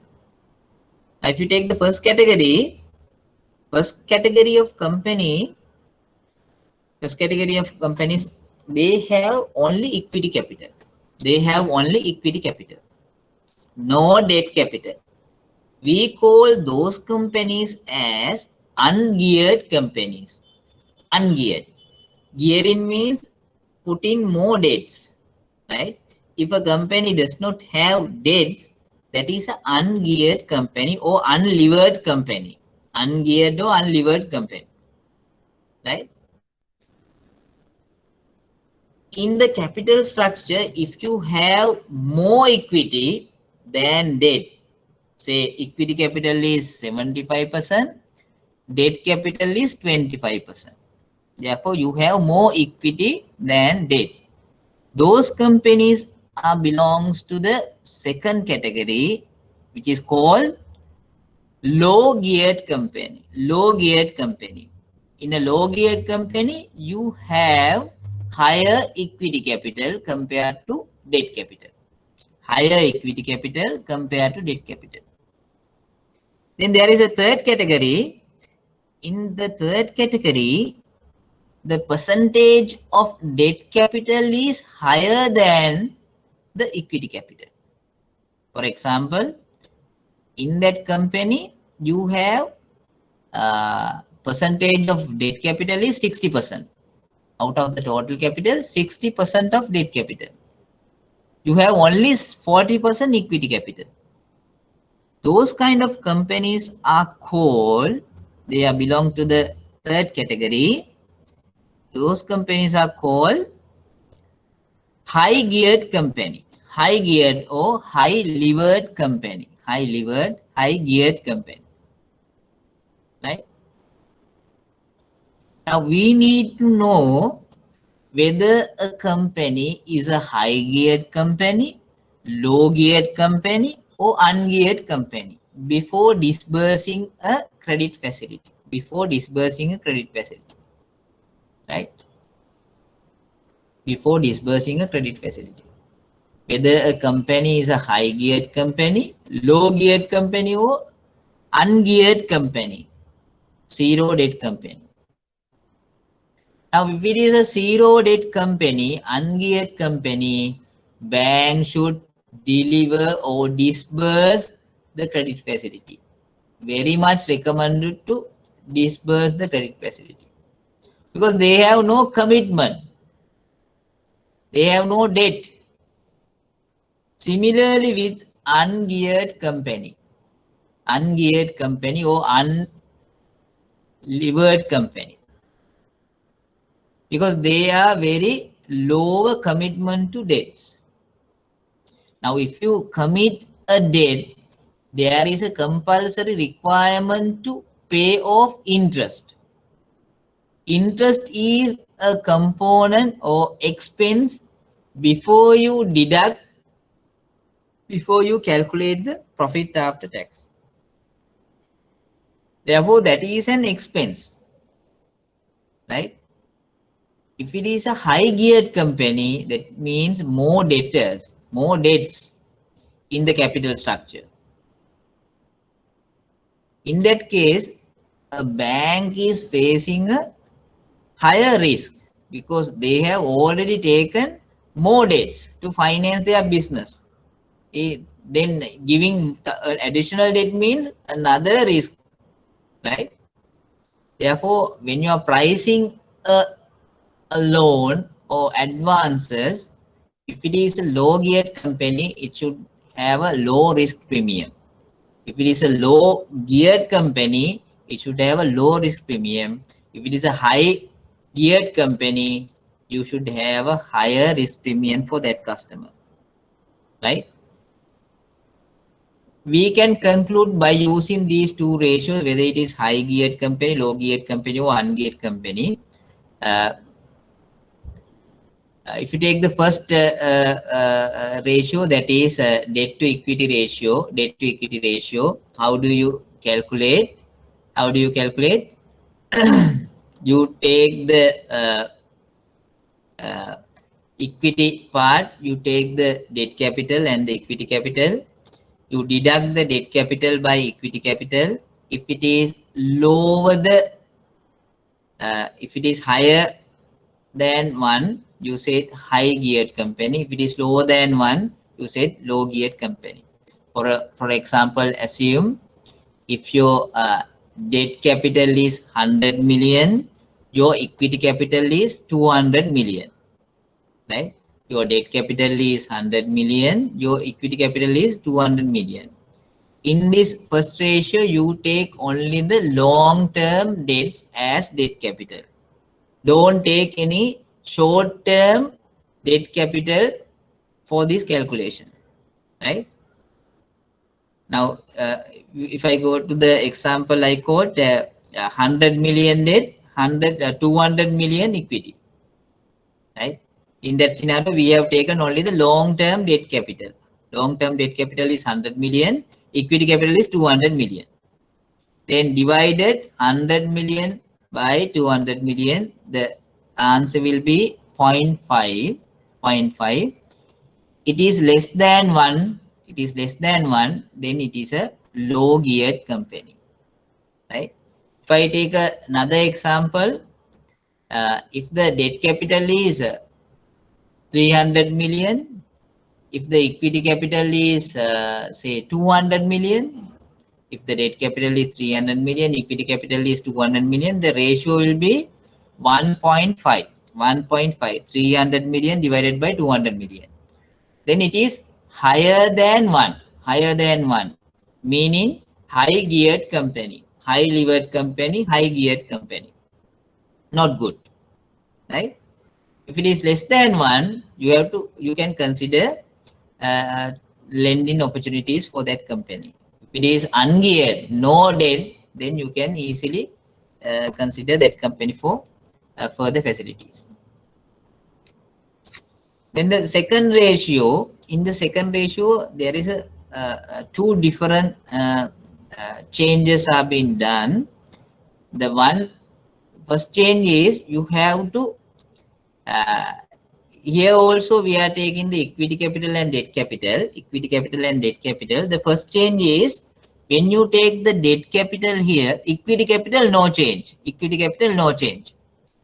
If you take the debt capital, you take not only the long-term debt, you take short-term debt capital also, like bank overdrafts and other short-term borrowing, which is falling within a 1 year period. In the first ratio, we only took, when we calculate the debt capital, we only took the long-term debt capital, not short-term debt capital. But when it comes to second ratio, in that ratio, our debt capital means not only the long-term, you take the short-term debt capital also. In the short-term debt capital, we take examples like bank overdraft, any borrowing, other borrowing which is falling within 1 year period, those will be taken as debt capital. And the second difference is you take the total of equity capital and the debt capital. Then you have a total capital, right? You have the total capital, equity capital plus debt capital. Debt capital include both long-term and the short-term ones, right? Don't take creditors. Creditors are not falling into the definition of debts, right? Only you take bank overdraft and other borrowings, short-term borrowings, right? Then add the equity capital. Then you have your total capital, equity capital plus the debt capital. Divide the debt capital. Divide the debt capital with the total capital. With the total capital. Debt capital has to be divided with the total capital. If the ratio is below 0.5, meaning it's a low geared company. If the ratio is higher than 0.5, it is a high geared company. In this situation, we try to calculate out of the total capital, what is the composition of the debt capital. If it is more than 0.5, we said high geared. That is, debt capital is more than 50% out of the total capital. If it is less than 0.5, we say it's a low geared company, right? It's a low geared company. Now, for your better understanding, we have an example.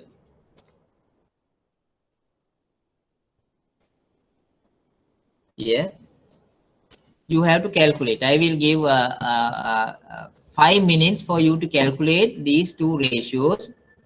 That is first debt to equity ratio, and the second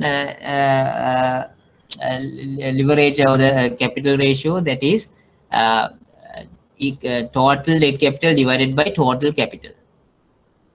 Calculate the two gearing ratios, gearing ratio 1 and gearing ratio 2.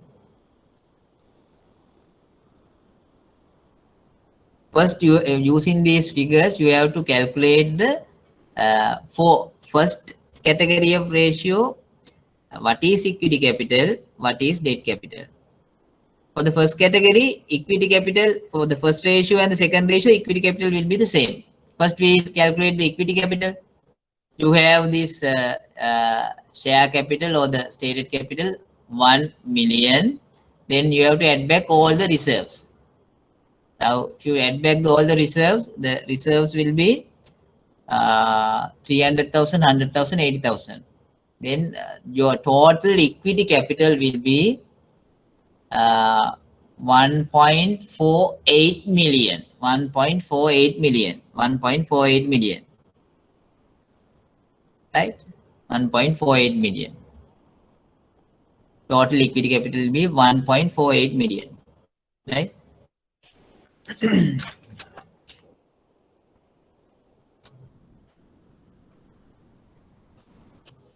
Then for the first ratio, your debt capital should only comprise of long-term debts. Long-term debts. Under long-term debts, you have two items, that is bank loan 150,000 and 8% debentures.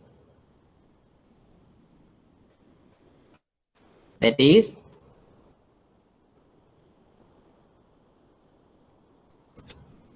350,000. 350,000 for the first ratio. For the second ratio, your debt capital should include not only that 350,000 long-term debts, it should include the other short-term debt capitals. If you go to the other short-term debt capital, you have under current liabilities, bank overdraft and short-term loans. The two figures we can take, that is 150,000. 150,000. Therefore, for the second ratio, our debt capital will be 500,000, not 350,000. Right? For the first ratio, our debt capital should include only the long-term debt capital. It will be 350,000.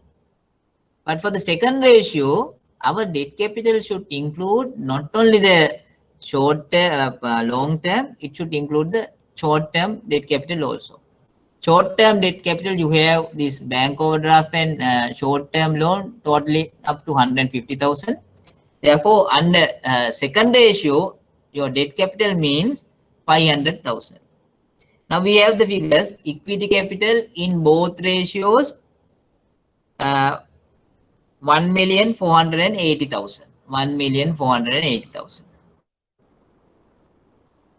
Debt capital under first ratio, you have only long-term debt, that is 350,000. Then for the second ratio, your debt capital will be not only the long-term but also short-term. It will be 500,000. How do you calculate the first ratio? That is debt divided by equity. Debt divided by equity. Here the debt means the long-term debt only. Long-term debt amounted to 350,000. Divided it by 1,480,000. 1,480,000. What will be the answer? What will be the answer? 350,000 divided by 1,480,000. 1,480,000. What will be the answer? 0.32. 0.23. Sorry, 0.23. Then it is less than 1. Less than 1 meaning you are a low geared company. You are a low geared company. Less than 1. 0.23 is the answer. You divided 350 divided by 1.48 million. That is 1,480,000. The answer is 0.23. Less than 1. Less than 1. Right? Therefore, you can conclude under ratio 1, gearing ratio 1, this company is a low geared company. Low geared company. Then we'll calculate the second ratio. Right? Second ratio, how do you calculate the second ratio? You have to take the debt capital first. Here the debt capital means long term plus short term. we calculated that amount, that is 350 long term, short term debt is 150, the total is 500,000. Divided that debt capital by total capital. Total capital. What is our total capital? Equity capital 1,480,000 plus debt capital 500,000. Then the total capital is 1,980,000. 1,980,000. And you have to divide 500,000 by 1,980,000. Then answer is 0.25. 0.25. 0.25. Answer is 0.25. That is also less than 0.5. For the second ratio, our threshold is 0.5. It is less than 0.5, meaning again, this company is a low geared company. Low geared company. I will explain the calculation again. According to the example, the total equity capital is 1.48 million or 1,480,000. You add the stated capital and the reserves amount. Then for debt capital, first ratio, it is defined as the long-term debt capital. For the second ratio, it is defined as the long-term debt plus short-term debts. For the first ratio calculation purpose, our long-term debt capital means only long-term liabilities, that is 350,000. For the second ratio, we have to calculate, we have to add back not only the long-term, short-term debts as well. Therefore, under current liability, you have bank overdraft of 125,000, short-term loan of 25,000. We have to add back that 150,000 short-term liabilities to the long-term liability. In the second ratio, we have to consider debt capital as not only 350, we have to add back that 150 as well. Therefore, in case of the second ratio, debt capital means 500,000. Debt capital means 500,000. How do you calculate the two ratios? Under first scenario, first ratio, you have to take the debt capital, that is only the long term, that is 500,000, divided it by equity capital. Equity capital is 1,480,000. Then the answer will be 0.23. 0.23. 350,000 divided by 1,480,000. Answer will be 0.23. Then the threshold is 1. If it is less than 1, it will be low geared company. If it is more than 1, it will be high geared company. Right? Then when it's come to the second ratio, under second ratio, you have to compare your debt capital with the total capital. In the second ratio, your debt capital means not only short term but long, not only long term but short term debt capital as well. Therefore, we have calculated for the second ratio, debt capital is 500,000. How do you calculate the ratio? 500,000 debt divided by total capital. Total capital here is 1,480,000 equity capital plus 500,000 debt capital. Total is 1,980,000. Therefore, the final calculation, 500,000 divided by 1,980,000. The answer will be 0.25. 0.25. 0.25 means less than 0.5. The threshold for the second ratio is 0.5. If it is less than 0.5, low geared, higher than the 0.5, high geared. Right? Therefore, answer is 0.25, less than 0.5, low geared company. Both ratios suggest this company is a low geared company. You can easily consider more facilities if the other requirements are met. Very low risk. Right. Now we have finished with profitability ratio, liquidity ratio, working capital ratio, and the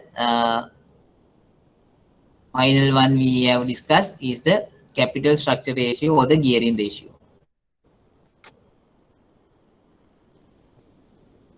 Then next category of ratio is asset utilization ratio. I think this category is the very easy to calculate ratio category. This is also called as efficiency ratios, right? First ratio is turnover, asset turnover, asset turnover. Since we are dealing with one item from the balance sheet, one item from the income statement, we have to take the average figures for the balance sheet item, that is for total assets. Using your total asset, how do you interpret this ratio is using your total assets, what is the turnover you generated? Using your total assets, what is the turnover you generated? And if you further explain, using your turnover, how many times you can take your total assets? Number of times you can purchase your total assets using your turnover, right? We'll take some example. If the turnover figure is 10 billion, turnover figure is 10 billion. If your total asset figure is say 5 billion, then you can purchase 2 times. Using your turnover, you can purchase 2 times the total assets. You can purchase 2 times the total assets, right? Higher the number of times, better it is. Higher the number of times, better it is. Total assets means non-current assets plus current assets, right? You have to take the average. If the sufficient data is not available, instead of average, year-end data could be used. Same ratio could be computed instead of total asset. You can take the net asset. Net assets means total asset minus the current liability and long-term liability. So in other words, net asset means equity. For equity, compared to equity, what is the turnover?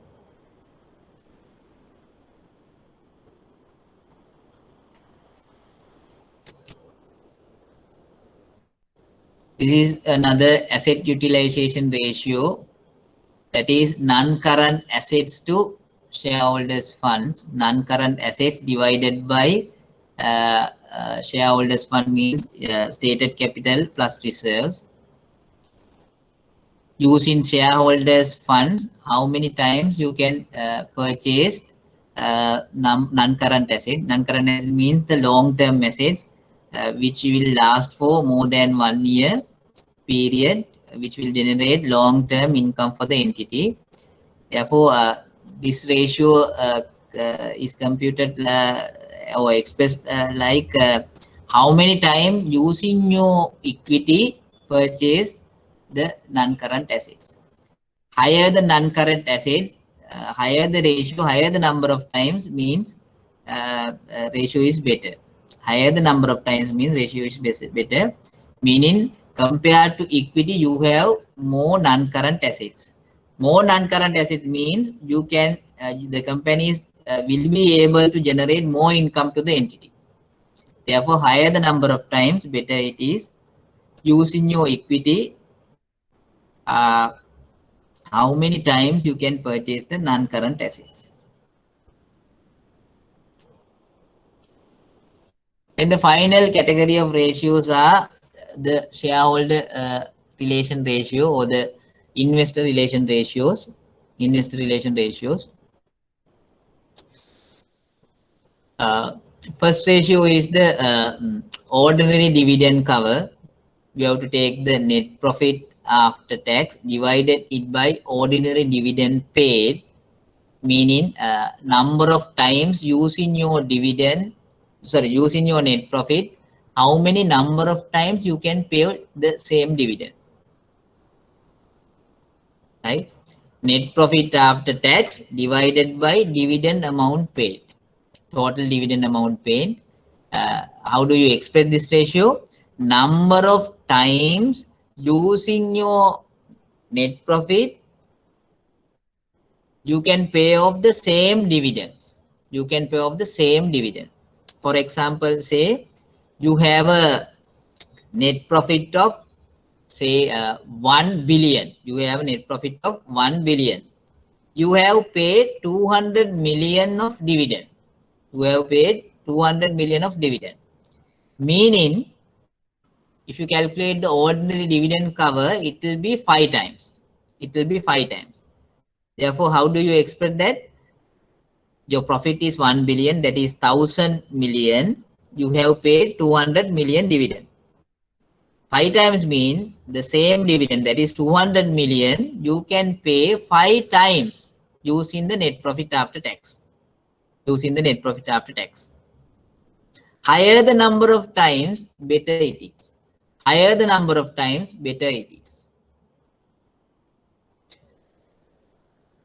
Then the second ratio under investor relation or shareholder ratios, earning per share. Earning per share. Earning per share means as a rupee value, what is the earning? What is the profit per individual shareholder this company generated? Per individual shareholder, what is the rupee value this company generated for the period? How do you calculate? Net profit after tax divided by number of shares, number of ordinary shares. Finally, this ratio will be expressed as a rupee term. If it is 100 rupee, means every shareholder, this company generated 100 rupees for that year. 100 rupees for that year. If you have a higher number of shareholders, this ratio will get decreased, right? If you have lower number of shareholders, this ratio will get increased, but normally it's very unlikely the number of shareholders will be materially changed unless there is a share issue. If it is so, it will remain same, but more or less the ratio will be dependent on the net profit after tax. Net profit after tax.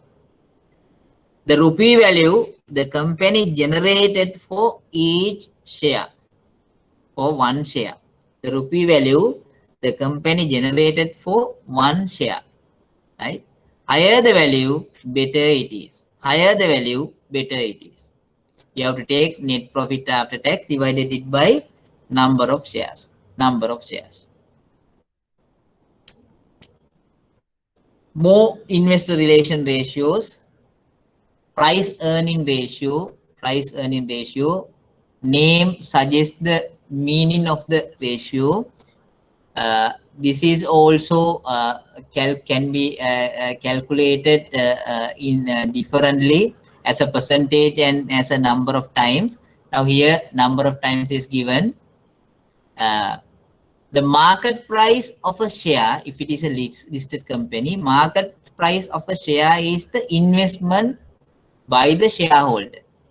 If you buy a particular company share, the market price is the amount of investment you spend to buy that share. Earning per share is the return for the per share by the company. What is the profit the company earned for a share? Then price earning means number of years it will take to pay off the initial investment. For example, say you buy a particular company share at 100 rupees per share. You had spent rupees 100 per share to buy or acquire a company, one of the companies listed in a Colombo Stock Exchange. You spend 100 rupees per share. Per share amount is 100 rupees. Right? That company's financial reveal that earning per share. is 20 rupees. Earning per share is 20 rupees. Earning per share, we have already discussed. Earning per share means per share, what is the amount of profit that a company earn. In that case, in the example I quoted, 20 rupees per share, right? For every one share, the company earn 20 rupees, right?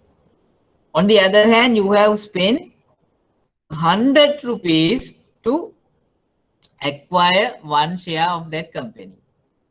Therefore, price earning means you have to wait at least 5 years to earn your investment. Your investment is 100 rupees, your return is 20 rupees. Your investment divided by return, that is market price divided by earning per share.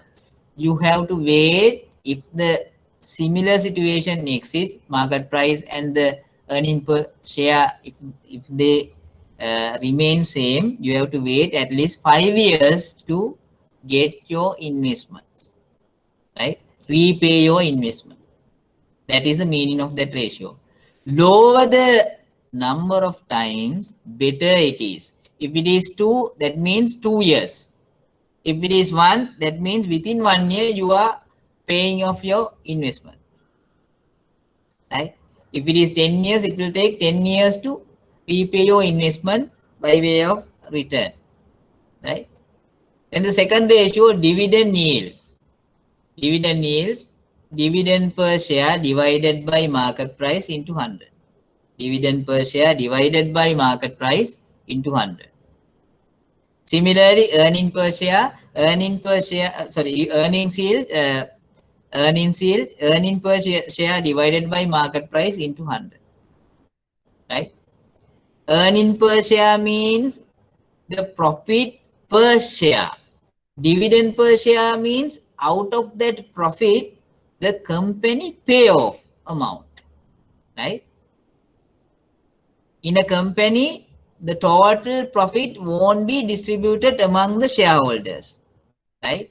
What is distributed is we call dividend payout. The retention is the balance part.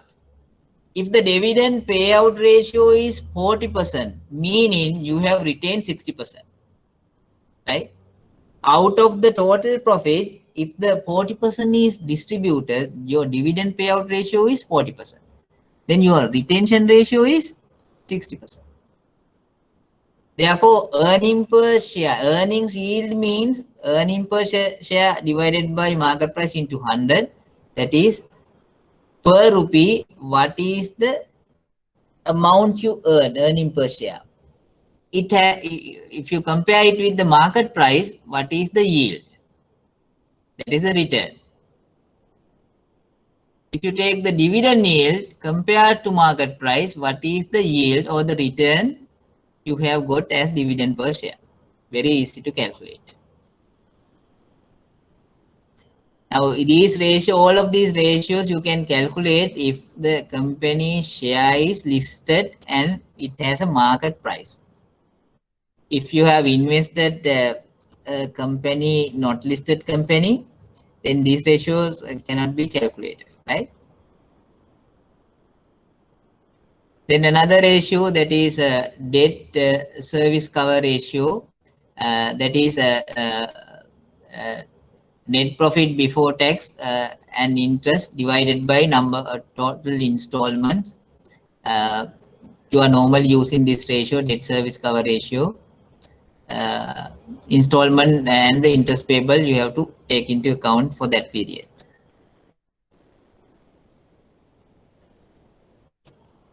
Some ratios related to banks, you know, the ratio of non-performing advances divided by total advances into 100.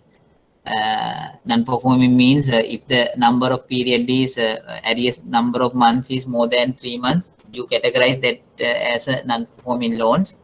Non-performing also has a few categories like overdue, substandard, doubtful, and losses, and they will attract specific provisions as per CBSE requirement. Now, the concept of non-performing is no more there as far as the financial reporting is concerned, non-performing is like a dead animal. Uh, but in case of financial reporting, we have a concept called impairment, or individual and collective impairment, and provisioning also based on that thing. Then cost to income ratio, you have to take the total expenses excluding bad debts divided it by total income. If the ratio is low, cost to income ratio is low, better it is, right? If you earn 100 income, what is your cost? If the cost is lower, then it's better. Then net profit per employee, total net profit after tax divided by number of employees. Higher the amount, better it is. I won't spend that much of time on these things. Then that is for ratio calculation. You have we have discussed 6 categories of ratios. After you calculate those 6 categories of ratios, you have to present them in a more meaningful manner. You have to present them in a more meaningful manner, enabling your uh, higher authority to take correct decision. Enabling your higher authority to take correct decision, right? Now this is also a very important part of your exam. As far as exam is concerned, this is also a very important part. You might calculate bulk of the ratios very accurately, but when it comes to the presentation and the interpretation, you are losing some aspects. By having that, you can reduce your marks from the exam. Similarly, in a practical situation, if a paper is going to AGM or DGM, maybe senior DGM, maybe MDs, maybe board level. In that situation, those people will have a very limited time to go through your credit papers. Therefore, it is very important you have to summarize and presented the most important points, enabling the decision maker to take a correct decision, right? Otherwise, it will be a disaster, right? Now, if a credit paper goes to MD's level, MD does not possess a material time to review every paper, no, right? In that case, you have to focus, you have to emphasize the important point, right? Now, we are going to discuss that aspect also here. Now, after you evaluate the ratios, you have to say what are the strength of this company. I have given some example. Return in excess of standard return of that industry. It might be the strength. Liquidity ratios in par with the ideal ratios. It might be a strength. If they have new net worth, if they have new assets acquired, that is a strength. Dividend payments in par or excess of similar companies. If they are paying dividend, that is a good sign. If they have acquired a credit rating from a rating agency like RAM, Fitch, that is a positive point. Then some negativity, that is weaknesses. Negative return. Negative return is there, then that is a weakness. If they have struggling with the liquidity or weak liquidity, that is a weakness. Negative net worth, net assets, or selling of assets, that is a weakness. If you observe that they have not paid dividend for a longer period, that is a negative thing. If their credit rating have gone down or they have a lower credit rating, that is a negative thing, weakness.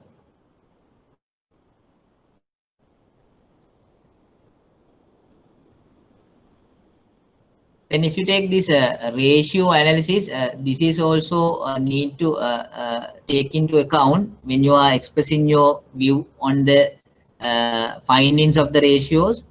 Ratio analysis totally depend on the historical accounting information, right? Historical accounting information. You are taking the financial statements of 2019. Now 2020, the situation is different, right? This is a good year for you to explain this point. 2019, the company might be done better, but you are analyzing the 2019 figures, right? You analyze 2019 figures, and based on the 2019 figures, if you disburse facilities, that is totally wrong. You have to take into account the current situation. 2020 is totally different compared to 2019, right? Then change in economic conditions, right? Economic conditions have substantially changed, maybe positive or negative, right? Both ways you have to take into account, right? Compared to 2019, 2020 is now in 2020 when this Easter bomb attack we had, we thought 2018 is better than 2019. Now 2020 is worse than 2019, right? Not only your figures, compare always it with the industry averages. You have to take into account the seasonal factors. If there are seasonal factors, take it off. Take it off. Extraordinary items, take it off. Right? Seasonal factors, extraordinary item, take it off. Or you have to produce the figures with the normal figures. If we take it off the seasonal or extraordinary item, what is the figure? Then the decision maker can make a correct decision. Then you have to ensure always the quality of reported income. If it is from the audited financial statements, that has some quality aspects. If they are produced by the internal management, if the financial statements are produced by the internal management without the auditor's clearance, that lacks some quality of the reported income. Therefore, always try to take the audited financial statement or independent third-party view on the financial statements.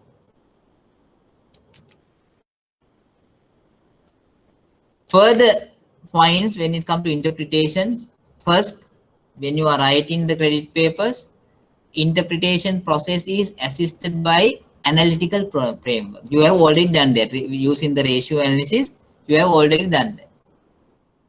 Few main components of the framework are, these are few points for you to guide yourself when you are reporting your credit papers. First, you have to identify the users of the analysis. Who are the users of this analysis, or when this credit paper will be finally landed, whether it is at the AGM level, DGM level, senior DGM level, MD level, or board level. If it goes to the board level, if you take in every bank, there are different industry specialists in the board. There are lawyers, there are doctors, there are accountants, there are economists, right? There are IT guys also. In every board these days, in banks, experts in IT experts are there. Now, if they don't understand your credit jargons, then it will be a higher percentage of chance your credit paper will get rejected.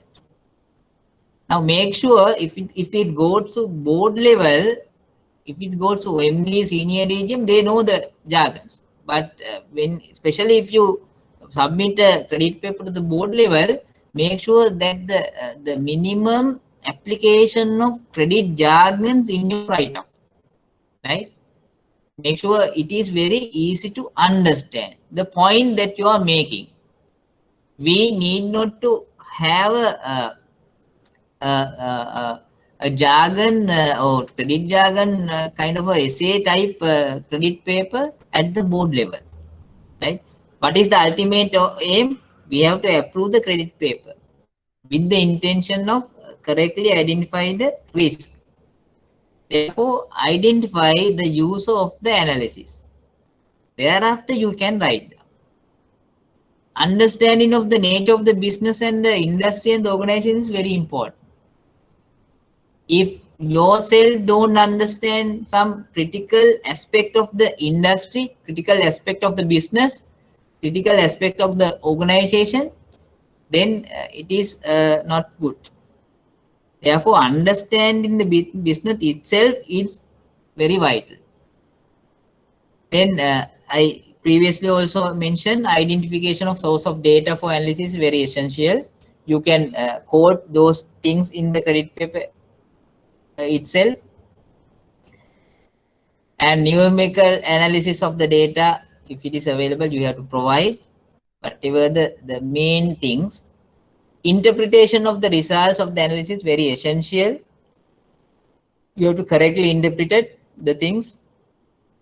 When you are interpreting ratios, make sure that you take off the seasonal factors, exceptional factors, right?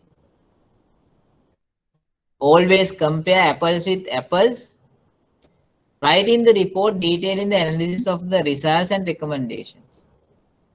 Right? When you have to write a report, if you want to write a report, normal say if I quote an example, if you want to write an essay on a mango, don't write about the mango tree. Don't write about the mango leaves. Don't write about the mango roots. Straight away focus on the mango, right? Don't waste your time. Now I previously also mentioned these higher authorities won't have time to go through the entire of the paper, right? Therefore, the every salient point which is important need to be presented.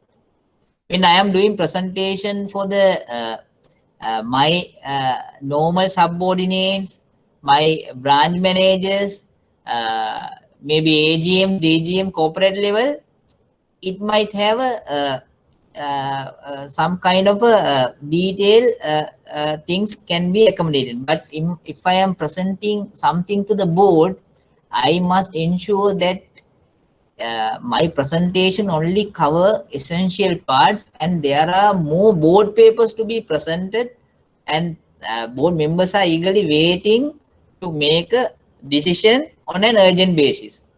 Therefore, if I am explaining the same thing again and again, coming back to the point, taking a lot of time to the decision, it is not good, right? If I am presenting something to the board, it should be very specific. Uh, if it needs further explanation, they will ask question, then I can explain. But make sure that your presentation is the paper should carry whatever the important points only, right? If the details are requested, you have list of annexures, right? Then this is a must. This is a must. In the report, after you work out all the ratios, profitability, liquidity, working capital, gearing, assets, turnover, shareholders, everything, right? You have to say what is the risk. After computing profitability ratio, as far as profitability is concerned, whether our bank is having low risk, medium risk, or high risk. If the profitability is good, your risk is lower. If the profitability is bad, your risk is higher as far as profitability is concerned. Similarly, with liquidity, you have to say whether in this company liquidity risk is high, medium, or low. Working capital management, gearing. If it is a low geared company, your risk is low. If it is a high geared company, your risk is high, right? Similarly, each category of ratios you have to mention whether the bank is having low, medium, or high risk based on the results of the ratio analysis. This is a must part of your answer sheet. Not only individual risk, finally you have to say, taking into account all of these risks under each category, what is overall risk rating, whether it is high, low, or medium, right? Identify the risk level in each category of your analysis. Grade the risk under low, medium, and high depending on the overall level of risk. Type of securities may be considered. Then finally, you have to structure some facilities. You have to structure some facilities. I think you are better knowledgeable than me since I am from an accounting background, right? Then the credit background. You should be in a good position to recommend or structure some facilities than me. I just giving a guideline for you to structure some facilities.